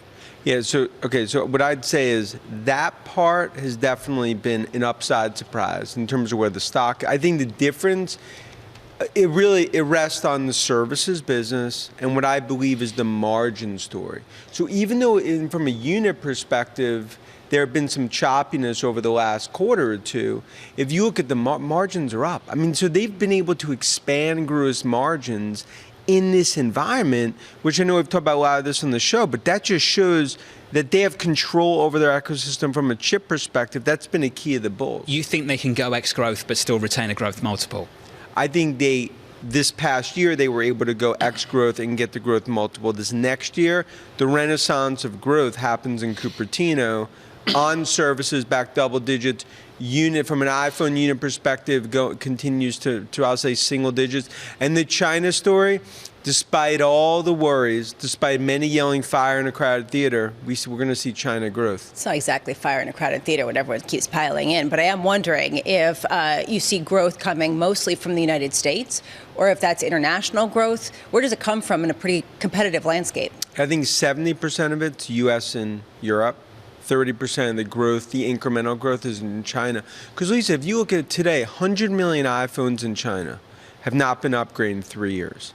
So even with Huawei and what we're seeing, the actual penetration, the upgrade opportunity, I'll call it essentially a mini super cycle that's playing out. Look, as of 24 hours ago, our Asia checks showing no cuts. And I think that's very important. You know why I'm holidays. laughing? Because you said exactly the same thing 12 months ago, and it didn't happen. Where is this upgrade super cycle? Okay, so now to that point, the upgrade cycle has, under the radar, been happening. But at some point, don't you sit there and say that these phones haven't been upgraded for a reason, and then maybe they're not going to be upgraded? But they would, and look, and I know it's a great point that you've brought up from an upgrade cycle. I think the difference is that the last 18 months, maybe the upgrades have been at a slower pace, but they've gained 100 million new iPhones in the last 18 months. So I think if maybe we've been right for the wrong reasons, whatever you want to call it, is like the upgrade opportunity, we admit, has definitely been a little more subdued this year than we would have expected. But on the upside, what we didn't expect is that the Android market share gains that they've gotten have been a flex the muscles moment. There's no doubt you've been right. I just want to get into the reasoning about it. You know that, but you have been right. The stock is up by 52% year to date. I can't argue with that. Can we talk about the watch just briefly? Yeah. Telling Father Christmas he can't deliver presents on December 26th is not a big deal. I just wonder, the gift from the regulator, from your point of view, to turn around to Apple and say, can't sell the iWatch from December 25th. I mean, what does that actually do? What does that achieve? When the red phone rings and it's Cook and Cupertino, that's... You think that made a difference? Look, the fact this was Apple, you think that's actually made a difference to the regulator? When I think Apple just brings the different price, and we see it in terms of big tech, and it's one where even within Europe, and we see continue to come out of Brussels, and even in the U.S., there's a recognition where you don't want to poke the bear. Like, in other words, like, to actually do this in a holiday season, to go, let's say, December 15th, would have been much more drastic than obviously going Christmas Eve. But this is not ending. They're going to continue to have patent issues and battles on the healthcare front. Are they really a proletariat issue, though, when they're charging $1,400 for an iPhone? I mean, is this sort of going to become an issue if margins are too big and they do get the nods from the regulators at a time of souring economic backdrop? Does that become a real pressure point of just how much those margins can keep expanding? Look, I think margins continue to expand because from a chip perspective, they own their own ecosystem. And that's really been and Keene's talking about, that's a huge part of the opportunity in terms of just gaining more and more margins. But from a regulator perspective, I mean, look, I'm more focused on the cappuccino this morning than regulators in Europe because that continues to just be noise, not real. You sound like a man who's got stocks up 50% this year, that's for sure. Let's be clear. And for radio, you're not getting the full joy of this because Dan Ives is dressed like a piñata this morning. You are the bear market piñata that's out there. They love going after you. And to me, the heart of the matter, and I'm going to go back to Graham, Dodd, and Cottle, EBITDA 2019, 29% margin. EBITDA right now, 33% margin. Where's that EBITDA margin in 4 years? That's getting toward 40%. And I think really? You're going to give me an EBITDA of 40%? I believe because as services becomes a bigger piece, the margins on that's double the hardware business. So as they further if you're a bull right now, you're not looking at next year. You look at the next 2-3 years. It's a cash flow machine. EBITDA is going to continue to expand. 40% margin on EBITDA? When you look toward 2025, 2026, this is one where it's going to continue to move in that direction. Okay, you've got 30 seconds. You're going to tell me now, what on earth is an AI app store? What is that? There's going to be a separate app store in Apple that's going to be health. It's going to be health, fitness, AI apps developers are going to build that Apple will have. It's going to be an offshoot of the App Store, an AI app store. And right now, it's all about developers. That's the hearts and lungs of Cupertino. Right. The hearts and lungs here is radio's not taking all this in. You got the Dayglow pink sneakers, the lime green, lime sorbet pants. You got the lavender thing going up top. He looks like a pinata. You should punch back. He was wearing leopard print Doc Martens the other day. Well, that's okay. But I respected Doc Marten. Leopard print. Love it. It's aggressive, but he could pull it off. It's aggressive. It's aggressive. Dan Ives, congratulations, sir. Fabulous Fantastic year. year. Home You've been run. bullish. You were right to be. Thanks for Thank being you. with us. Dan Ives of Wedbush. I think Lisa gave you a round of applause there. Yeah, I like did. a slow Yeah, clap. yeah. That was from a bear. So it's like a slow clap. A little golf clap. Yeah. Just like they sound like this. It's like, yeah, stocks are up. Yeah, it's 25%. Whoa, I Bramo, appreciate, full you know, appreciate. Bramo, stocks are up 20%. Apple up 50. The Nasdaq still rallying. The banks All right, are are up you like done yet? 25% in a couple of months. Okay, all right, really? Cameron Dawson in the next hour of New Edge. Daryl Cronk as well will break down the stock market for you. 2 hours away.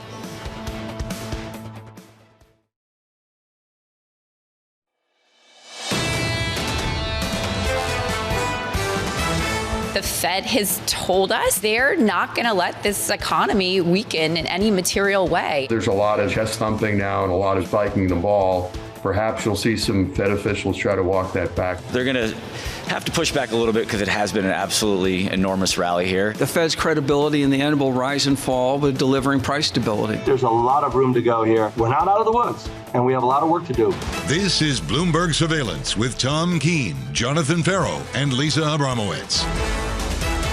Good morning, everyone. Jonathan Ferro, Lisa Abramowicz, and Tom Keene on radio, on television, on radio, on CarPlay. Lisa has CarPlay in the Toyota 80 Series Land Cruiser. It's working out great for her. We say good morning on a Wednesday. Interesting economy here into the end of the year in the market. It's over. We're down. Futures are down 10. Lisa, it's over. Ferro's off. What, are you starting his shopping now? Is that what it is? He couldn't take it after a couple minutes back with the pen. Here's the issue, is that we're looking at a market that is reaching toward new all-time highs. Yeah. And we're dealing with a broadening out at a time where nobody's pushing back. I have not heard one fund manager come on and say, I'm leaning hard against this, selling everything, going to cash. Not one person. Everyone's saying something changed. And what has changed here, and I'm really serious about this, where we talk about international relations on Bloomberg Surveillance, it's front and center this morning. We were all learning the map of the Red Sea. James Trevita's helping out Bloomberg Opinion with his concerns about transport in the Red Sea. Maybe there's going to be a new transport, according to NBC and their discussions of Biden and Xi about that distance from Taiwan to China. There's a geopolitical overlay to this market that we're all ignoring because it's a melt-up. Well, and there are some very specific read-throughs, and just taking the issue with respect to the Red Sea in particular, over 100 container ships have gotten rerouted already as a result of some of this conflict. You've seen insurance prices quintuple as a response to what we're seeing in terms of Houthi militants attacking a lot of different ships and naval passages going through there. So here is the question. How do you price this into a model that just assumes ongoing disinflation if supply chain disruptions could be the opposite? And the other side of that is on the disinflation to go from geopolitical over to the wheelhouse of what we do here on finance and investment.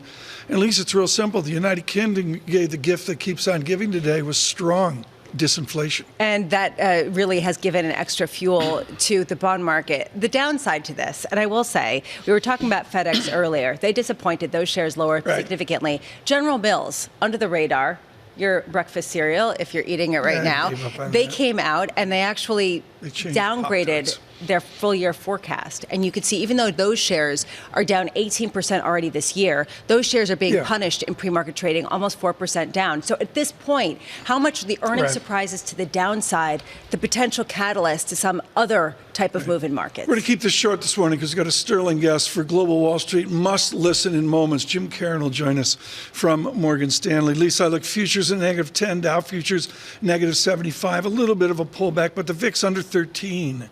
12.67. And this is being driven by the bond market. 10-year yields 3.88% if you round up, and they are down 5 basis points exactly because of what you said, the downside surprise in UK inflation. The inflation-adjusted yield, which is what I look at and our next guest looks at, is 1.69%.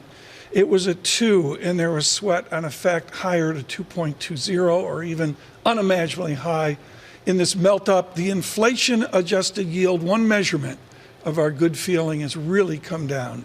Jim Caron is expert at this, CIO of Portfolio Solutions Group at Morgan Stanley. You take the Christmas field, Jim, you talk about naughty or nice in the real yield.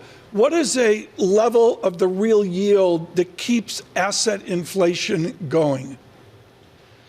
So I think where the Fed wants to go with this, because what really matters is what they think. And I'm going to talk about the policy, the real policy yield. So this is a nominal Fed funds rate minus inflation. I think that number is around 1.5%.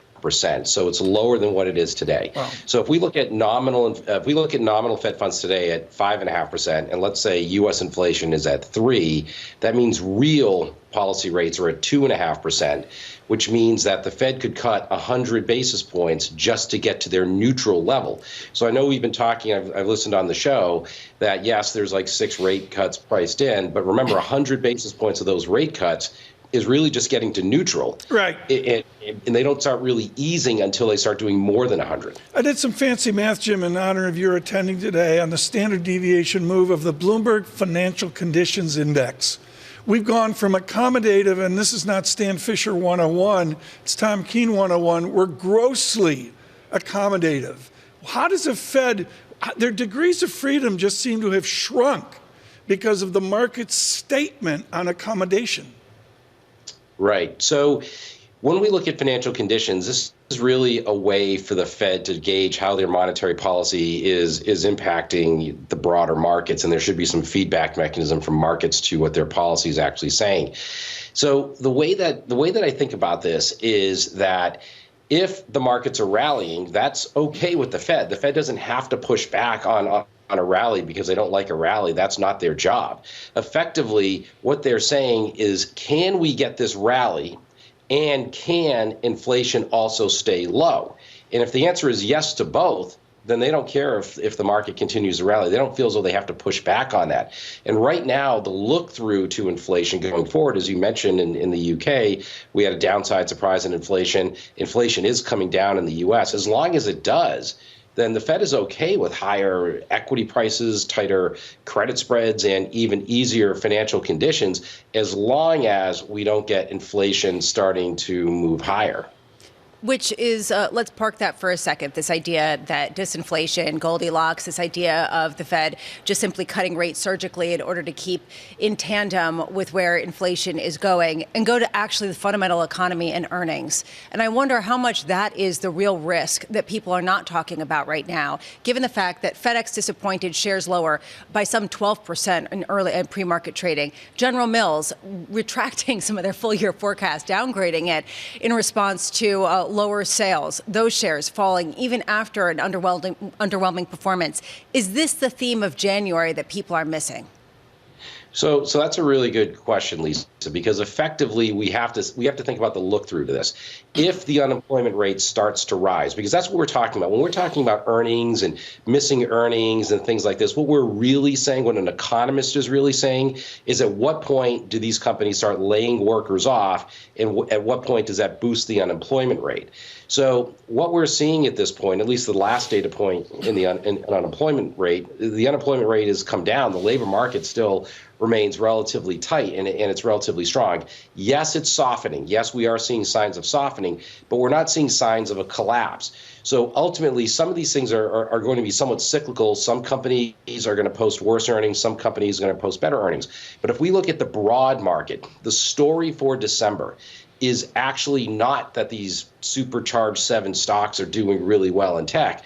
The story for December is that the market's actually broadening out, is that the other sectors, the other 493 stocks out of the S&P 500, excluding those 7, are actually participating in the upside. So yes, it's not going to be a straight line. It's going to be volatile. But the point here is that missing earnings is one thing, and that could be cyclical, and I get that sector by sector.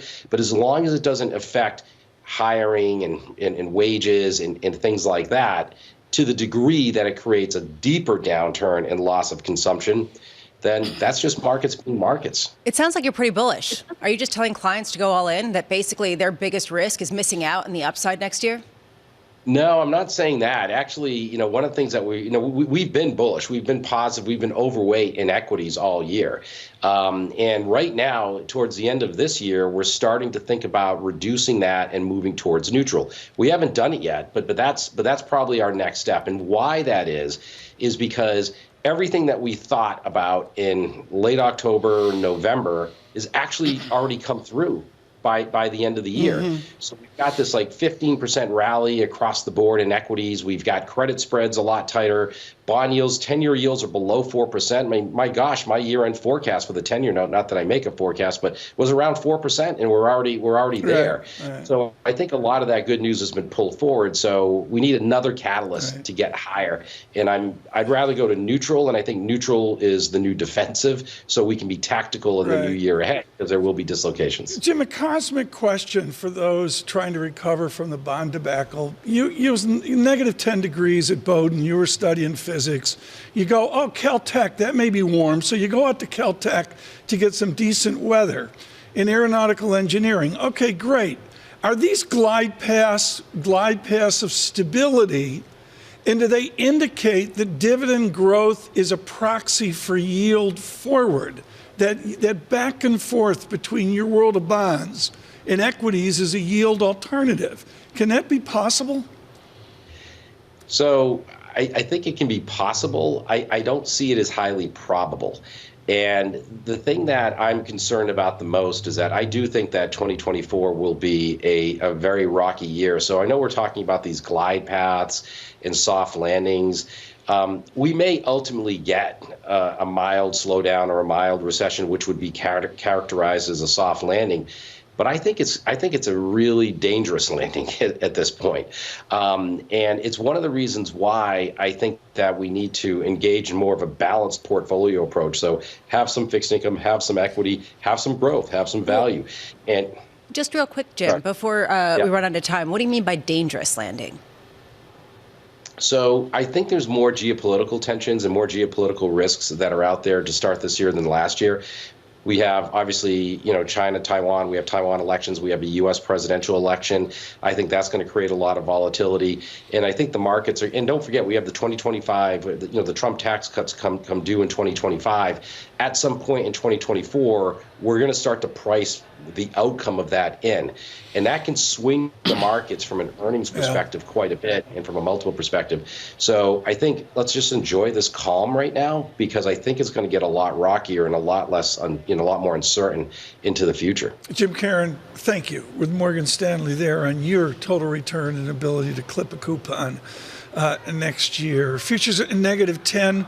Dow futures negative 75, and the Standard & Poor's 500 were down 0.2%.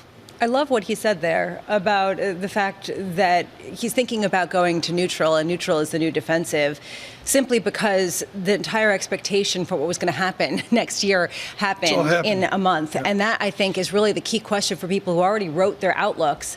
And now we're wondering, do we revise them, or do we just lean into them and say, it already happened, so now we're just going to bump up and down and try to figure out the new narrative heading into next year and end up pretty much the same place where we're beginning? The narratives here have been humbled, and I'm going to go back to something I mentioned 2 hours ago, and this, folks, is where are we within the pandemic? And people go, oh, well, we're out of the pandemic. It's gone. And the tales of the stimulus, the tales of the good feeling for the financial haves.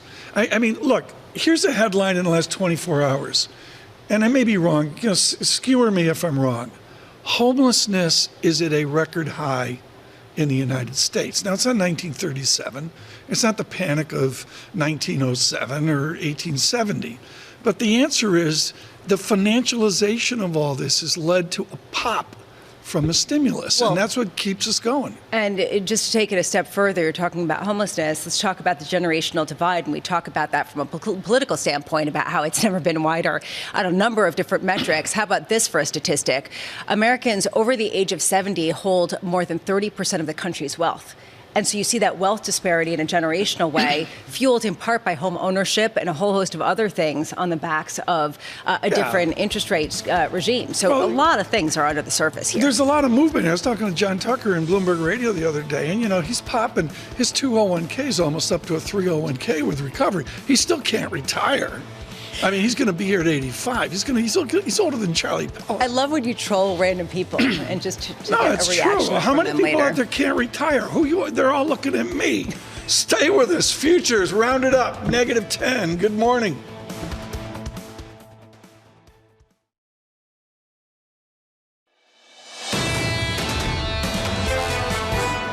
The Red Sea is a conduit for 10 to 15% of all global trade, 8% of global grain trade, and 12% of global seaborne oil trade. Bottom line is, these attacks have to stop. They need to stop. They're unacceptable. The United States, our allies and our partners, will do what we have to do to counter these threats and to protect these ships. Pay attention to the Navy, and John Kirby is Admiral Kirby, and he's someone very different as a voice in Washington. Of course, U.S. National Security Council spokesman, and Admiral Kirby there talking about a geography that we think we know, but we don't know. It is the Red Sea from Suez in 1956 in the 1967 war closure down to the tensions. Now, Lisa, just extraordinary to see the suddenness of the suddenly this matters. And suddenly we have to think about what the willingness is to have another proxy war, another front to the proxy war with Iran that's basically being fought right now in the Gaza, in the Israel war, and how much this really is a willingness on the U.S.'s part to engage. We're going to have to see on that. We're going to dive into it right now. Quick data check. Futures -10, Dow futures -73. Lisa noting yields coming in. Solid 5 basis points, maybe off United Kingdom disinflation. Do we say that oil's elevated? I mean, I got 69. I got American. I got Brent crude at $80 a barrel. There's a little bit of a movement there. A little bit of a lift, but a lot of people are surprised that it isn't more, given the fact that 100 cargo ships have been rerouted as a result already of the conflict that we're seeing in the Red Sea. What's going to be interesting here, and of course this goes back to his PhD, is not those that talk, but those that do. One of the great doers in our international relations is Aaron David Miller. His thesis was Search for Security, centering on Saudi Arabia. He's senior fellow at the Carnegie Endowment for International Peace. Aaron, you have written about the stretch of sea, which to us is romantic, indeed biblical, the Red Sea. What is distinctive about the Red Sea in Yemen? It's turned into a choke point, frankly. And you referred to the region's centrality in both the 56 wars and 67. You now have a situation in which an extremist, once ragtag militia, driven by ideology, the Houthis, now run by one of the founder's sons, Abdul Malik Houthi, has turned this organization into a significant threat, a proto-state which controls one Arab capital in Sana'a. The Houthis now control a part of the country which contains Yemen, which contains a third of the population of the entire nation. And rather than being sort of wholly owned subsidiaries by Iran, they are willing participants driven by ideology, a common affinity. They're both 12er Shia, just like the Iranians, inspired by the Iranian Revolution. They now, thanks to technology, now drones are being manufactured by the Houthis.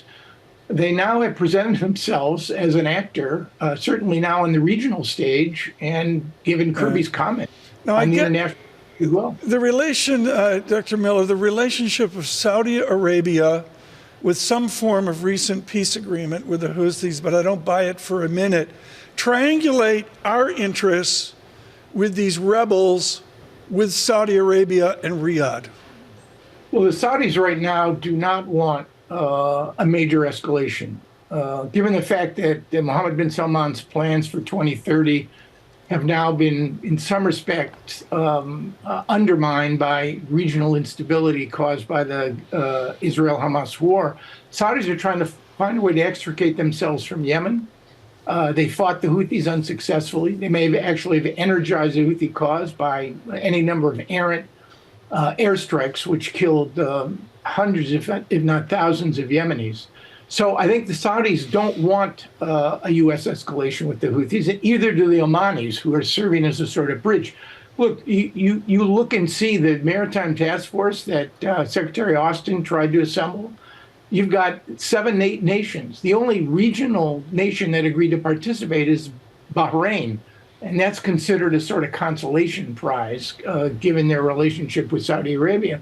So the Arab states seem very reluctant, as long as the Israeli-Gaza war goes on, to join in an American effort to suppress a group that is actually even more than Hezbollah, launching an actual short-range ballistic missile in Israel's direction. This is going to be a huge problem because our options here are not great. We can go through them if you want, but in terms of deterrence, we're already past that. But Houthis don't seem to be able to be deterred right now. Aaron, what you just said there was fascinating, that the Middle Eastern allies traditionally with the United States are not getting involved because of the war between Israel and Hamas. Is this sort of Iran taking this opportunity to direct the Houthis to do this, to exploit the weakness, the lack of ties right now between Riyadh and Washington, D.C.?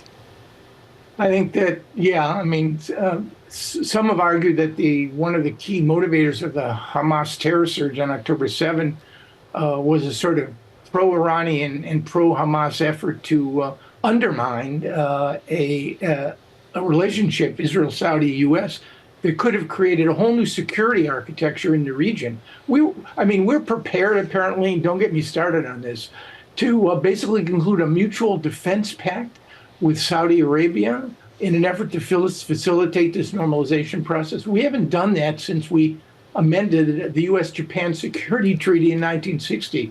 So, yeah, this was, I think, a part of Iran's calculation to chill that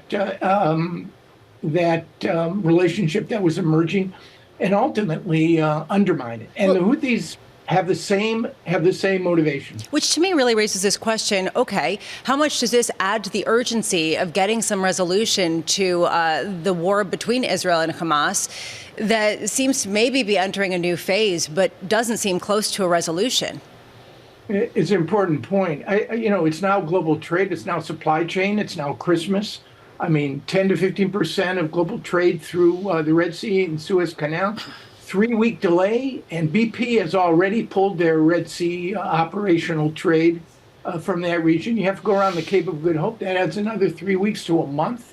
This could, if it truly began to cause other private companies basically to pull out of the Red Sea trade, have a big impact. I just don't think it's going to affect either Israel's or Hamas's calculation. That's being driven by a whole different set of dynamics. Aaron David Miller, if we decide to become more offensive against these, whatever they are, terrorists, these Houthis, whatever you want to call them, is that a decision of defense? Is that a decision of state in defense? State? Is it decided at 1600 Pennsylvania? How do we change a thrust politically in Washington? 1600 Pennsylvania. The options, I'm told, are already on the table. You could have armed escorts, but we don't have enough warships. You could create a corridor with a sort of a anti-drone, anti-missile bubble above them. But remember, every time the Houthis launch a $2,000 drone, we respond with interceptors that cost $2 million. And the Pentagon is already concerned about the expense of waging war. I think the only real deterrence would be strikes against Houthi assets in Yemen. Yeah. And despite the fact that they've launched 38 drones and any number of missiles, we've just intercepted. I don't think there's a real drive on the part of the administration to go there, although it... I have to leave it there. Aaron David Miller, thank you so much for the briefing with the Carnegie Endowment. Can't say enough about his writings over the recent decades as well. I have no idea how this falls into oil, but we go back to when we were kids and we were trying to imagine the boat going around the Cape of Good Hope versus sliding through the Suez Canal. And that's really, it's the same argument now it was when we were kids trying to figure out the maps and, the seas and coming out of the Suez. That scene in Lawrence of Arabia where he's coming in off the dark desert, he's thirsty and all that. And you hear the ship's horn and the boat slides by. I mean, that's the romance of this, away from the risks that are involved. I'm just still thinking about what Aaron David Miller said about why other Middle Eastern allies of the U.S. or traditional allies are not really weighing in or getting on board. And it's because they are still concerned about what's going on with Israel and Hamas. It shows how this is just a jigsaw puzzle coming together in a complicated soup of geopolitics right now. Working fiercely in the surveillance control room. They're looking at LL Bean for last-minute shopping, but they're also adapting and adjusting to the news flow this morning. On China, on Taiwan, Michael Herson, 22V Research, that coming up in moments. From New York, this is Bloomberg Surveillance.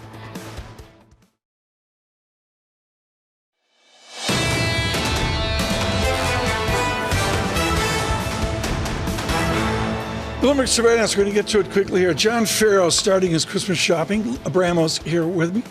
We're waltzing through a Wednesday. Interesting markets and geopolitics as well. We're going to get to that in 2 seconds. Tom Perselli to come up with us with PGIM. But first, we're going to crowbar this in. We're thrilled to tear him away from Eurasia Group Writing. Joining us with 22V Research. 22V Research is Michael Herson, head of their China research this morning. Michael, were you surprised by the NBC report of a discussion between the two world leaders over the future of Taiwan? No, not particularly surprised. It was consistent with what I heard from the meeting. I obviously wasn't there, so I can't speak to the details. But I think the notion that Xi Jinping is determined to pursue reunification with Taiwan is not new. I think in some ways it was equally as interesting that he told U.S. officials, according to this report, that there is no set timeline for China to do so. And I think that is consistent with the view that while this is a really important issue, Beijing continues to exercise what you could call strategic patience on this issue. And that's important because if that changes, it does, I think, increase the near-term risks around Taiwan. For now, I think those near-term risks are manageable. There is this question around whether China is going to take an opportunity at a time where the U.S. is involved in a two-front proxy war with both Russia and Iran to try to engage in this more aggressively, since it's already difficult for the U.S. to commit exactly how much they're going to weigh in on these other conflicts. I don't think we should dismiss those kinds of concerns. I mean, we need to be realistic about, not mirror imaging in terms of how China thinks that they're going to think about this the same way that we do.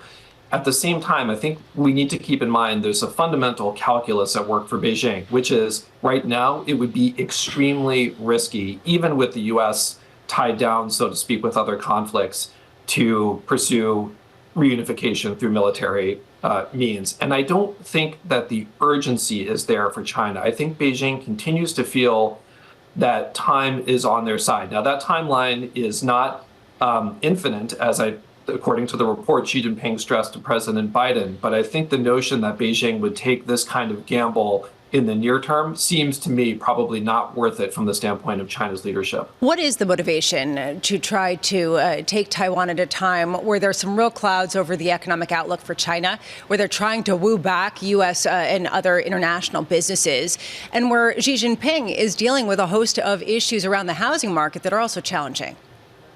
I think that's exactly right. I think if they made this kind of move now, it would basically be trading off all of Xi Jinping's broader ambitions for China in terms of economic development and its place in global leadership. So I don't think that the calculus is worth it for Beijing. I think the risk is that this could change over time. Beijing could decide that it's less risky and more urgent for them as time goes on. But I don't think that that calculus is going to shift such as to argue for an armed conflict over Taiwan anytime soon. We should add, though, we have a very important election coming up in Taiwan, January 13th, a presidential election, which is going to have an important bearing on these issues. This is right where I wanted to go. Mike Herson, one final question. We've got to march on here with our day, and thank you so much for joining. But abruptly here, our stereotype is the KMT and the Pan-Blue Coalition. They lost in 2016. The domestic politics of Taiwan, are they uniformly for America and for independence, or is there a nuance there that Beijing can play off of? There's a nuance. I do think fundamentally voters in Taiwan want to maintain the status quo. And the difference between the two camps really is what is the best way to maintain that status quo, keeping China at an arm's length or engaging with China in a more close, political, economic relationship.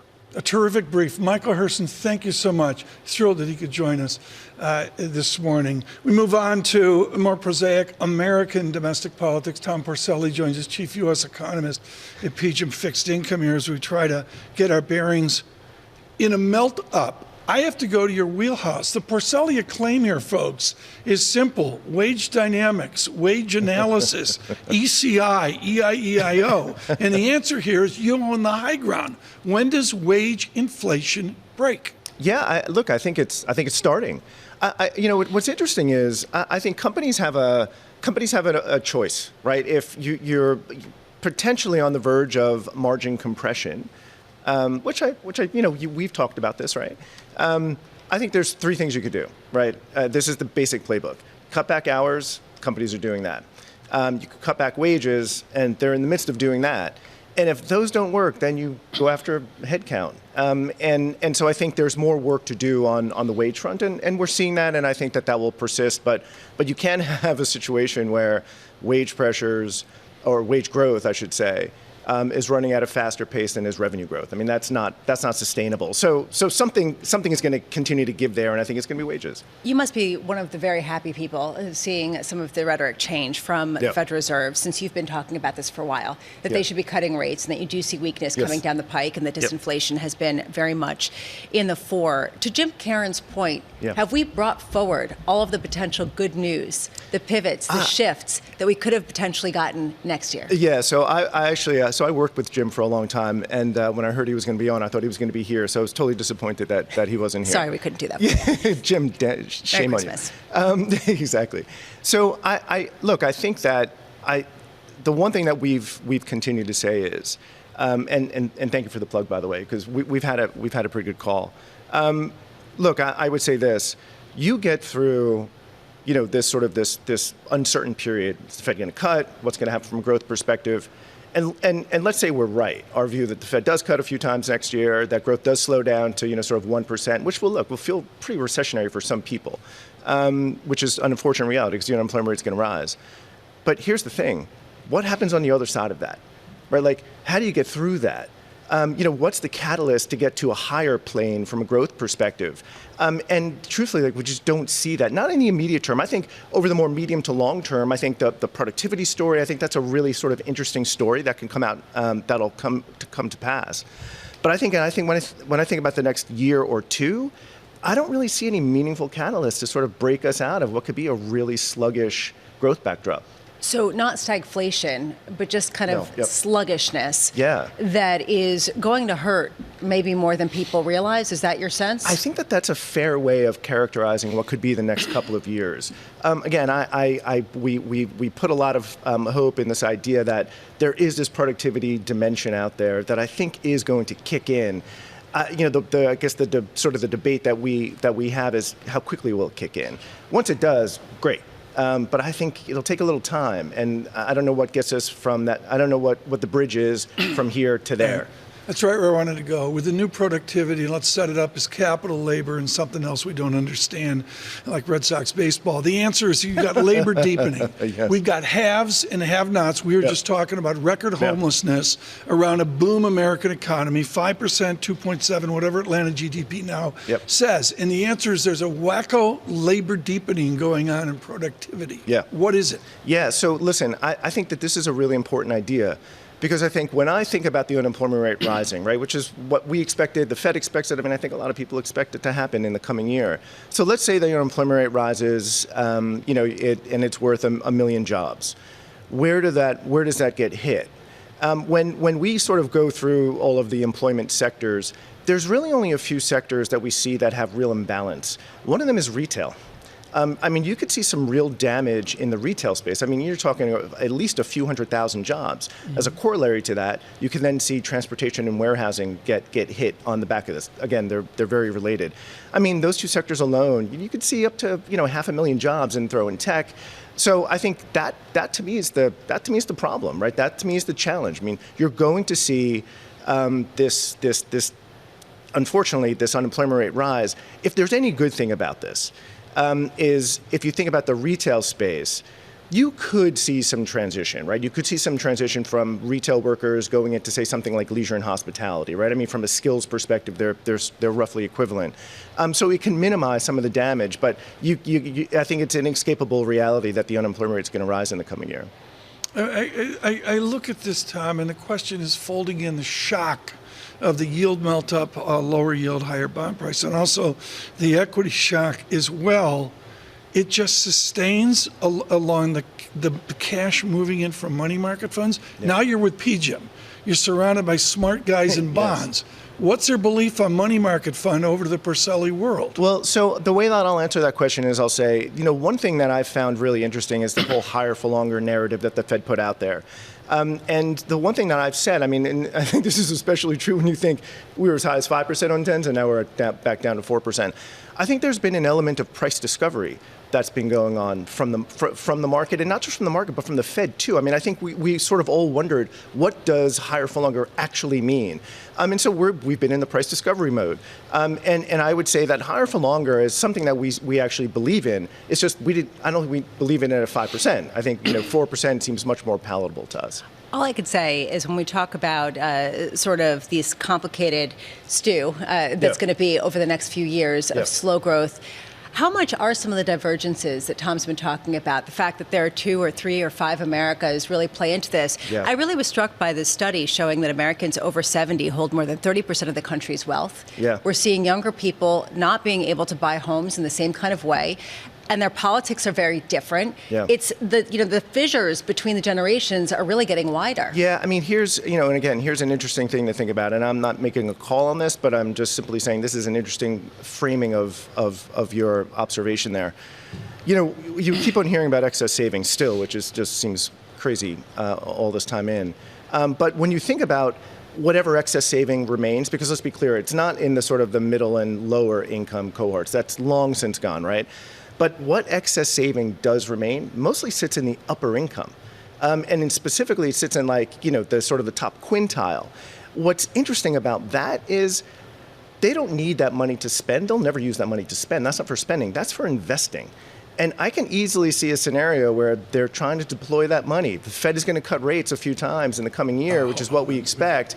Then all of a sudden, that money could easily find a home. I mean, it's sort of an interesting thing to think about. Are we going to get an S&P PGIM call here? We couldn't get out of Greg Peters. Are you going to give us a PGIM equity call here? I'm going to follow the big boss and bail on that one too. Okay. Tom Porcelli was with PGIM here, looking at some of these odd dynamics and the levels here. These are futures levels. 4813 SPX, near 38,000 Dow, near 17,000 NASDAQ 100. Wow. Down 0.2% this morning. That idea is such an interesting one that Tom Porcelli was just saying, which is that essentially the savings are for investment. That is the cash on the sidelines in upper quintile earners that have the money, that aren't going to go out and buy new watches. They're going to go out and they're going to buy stocks. So this is the question, right? Well, has that money already been unleashed to some degree? We've seen some of those cash piles really come in. Or is there that much more to go in terms of the balance of money market versus other investments? This goes back to the 60s frenzy, which I just barely remember. And certain other booms, 1999 into 2000. Oops, there were no profits. That ended harsh. But the answer here is stock ownership in America. And Eric Balchunas and the others here at Bloomberg that own the ETF high ground, the money's flowing in. The money's flowing in on individual stocks and the meme stuff. And I'm thinking of opening up an account at Robinhood just to keep my cool points going. But, everybody's loving stocks right now. That's what the chart says. On a broader economic picture, though, does it make the economy more fragile to have a group of people who are completely left out, who cannot spend, there we go, and who are dealing with slow growth while other people are looking for, which stocks to buy? I mean, really, this is a question of longer-term fragility in an economy that might be a short-term boom for people who can invest. That's a political debate, and I would suggest some of it is the new immediacy of social, the new immediacy of media. We didn't have that generations ago where there was a real separation. Now there's less so. These are the debates into 2024. The major debate we have is like Ken Pruitt would say, Lisa needs 4 bedrooms and a WBF. A WBF is a wood-burning fireplace. Next, Jonathan Miller on Bramo's next pad. Stay with us. From New York, start shopping. This is Bloomberg Surveillance.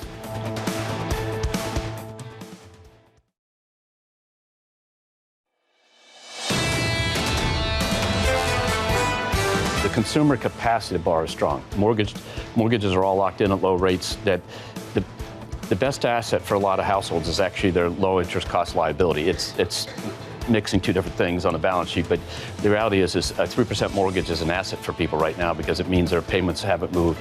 So that's good news. Brian Moynihan, Bank of America CEO, speaking yesterday with David Weston of Bloomberg about why there has been this optimism around housing, even though mortgage rates, yes, they've fallen to the lowest level since earlier this year, but still hovering around 7%, Tom. I mean, not exactly a great recipe for people wanting to get in. What's great about Mr. Moynihan is he loves talking banking nerd talk. If you say, how about that Fed? He goes, I don't want to talk about that.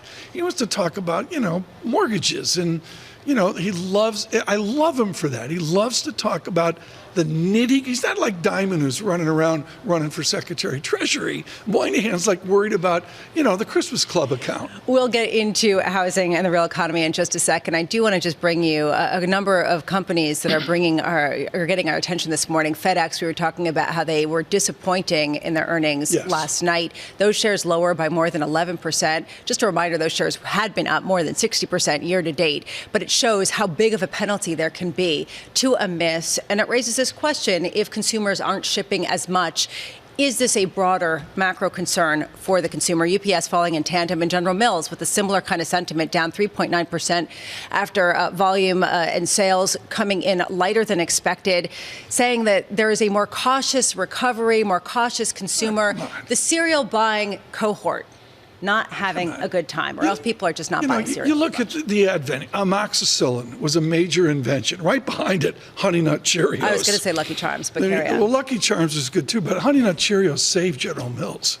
Well, we can all have our favorite cereal, although evidently it's on the outs these days because people don't like sugar, carbs, and other things. I'm just saying, that's one of the reasons why people have been cutting back on cereal. Let's get to the housing conversation because it has been so important. Yesterday, the data came out. Better than expected home building starts, better than expecting home builder sentiment the day before. How much are we seeing a sort of recovery in the housing market, despite the fact that, yes, mortgage rates have fallen, but not all that much? Jonathan Miller, president and CEO of Miller Samuel, who peruses all things real estate, joins us here on set. Are we seeing some sort of resurgence in the housing market, a feeling of activity, simply because mortgage rates are no longer 8%? Yeah, I think it's an anticipation that 2024 will be there'll be more transaction volume than there was in 23. That 23 was sort of the bottom of the air quotes housing recession, where housing has been much weaker than the rest of the economy because of the spike in rates. And now we're going into 2024, and maybe it'll be the opposite scenario. The thing that I worry about in terms of a housing recovery is if we go into a hard recession where there's real job loss, because that doesn't help housing that much, no matter how low rates get. Well, what's worse? The idea of a recession for the housing market long term, I mean, a recession that causes housing prices to essentially drop, or longer term, for the barrier to entry for buying a home to be so high that it prohibits an entire generation of getting in? Right. So there's no great answer to that because all three scenarios have significant problems. The issue that I think we aren't going to see in 2024 that would make housing cheaper for the generational cohort that's cut out is that we have to see a significant drop in rates. You were talking earlier that the spread between someone with a 3% 30-year fix and a 7%, I think we have to look at that as some sort of incremental change, that the more people, more rates tick lower, the more inventory will come into the market. But it won't be enough because rates are falling, so there'll be an increase in demand. So in many ways, I think we're sort of stuck, even in this improved condition for 2024 that's perceived, in sort of solving the problem. I want to rip up the script here. Usually we talk cute stuff about Miami and Florida and why I didn't buy Coral Gables when you told me to. Jonathan Miller in Denver rent is $2,100 average. In Manhattan, it's $4,400. This is not funny, folks. Everything is priced out in Manhattan. It's really, really not funny. You, with public service, have taken on a committee effort with the mayor of New York City. Who do we blame? And what can someone like Mayor Adams do about the housing crisis? So the mantra really is build more housing. The problem is in New York, it is extremely lengthy. It's no surprise why developers tend to be families that have sort of passed through their expertise over generations. It's very old line because it's very complicated and very difficult. Land is at a massive premium in Manhattan, less so in the outer boroughs. And so to build the volume of new product coming in, even though we want to build more housing as a market, we have a lot of NIMBY, sort of not in my backyard type thing. We have zoning issues. Is there a religion to change the litany you just described? There doesn't seem to be, at least for the people in power that are able to make that change. And that's what's so frustrating. I mean, this has been a century-old problem with New York. 100 years ago, if you look at New York Times headlines, it was the same complaints. It was Wall Street is going to continue to be an important driver of real estate demand, and international buyers are driving prices higher, right? Nothing has really changed. Is that so? We still see the international buyers, even amid some of the pullback, particularly from China?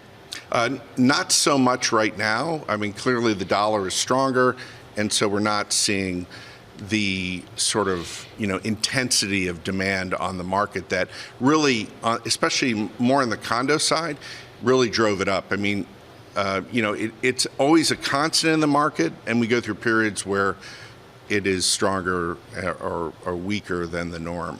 This is crucial from every point of view. The housing market, in one manner or another, is the linchpin behind a lot of the economic trajectories that we've seen over recent decades. From your perspective, do you think that the disinflation that we've seen, the decline that we've seen on the margins in rents, or at least the stability, can continue given the backdrop that you put out there, which is a tight housing market and a lot of people looking for an entry point after being locked out for a year? I absolutely do. I see, rents peaked in the summer. We seem to be 4 to 6 months behind the national housing narrative of weakening rents.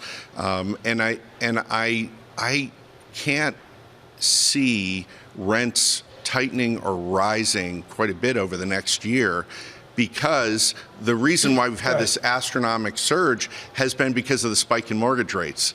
And if that eases, because people were priced out, pushed into the rental market, which was already relatively tight, and then it became astronomical. HP12C, folks, here's where we're going. Miller doesn't know how to use one of these, so we're going to do it for him.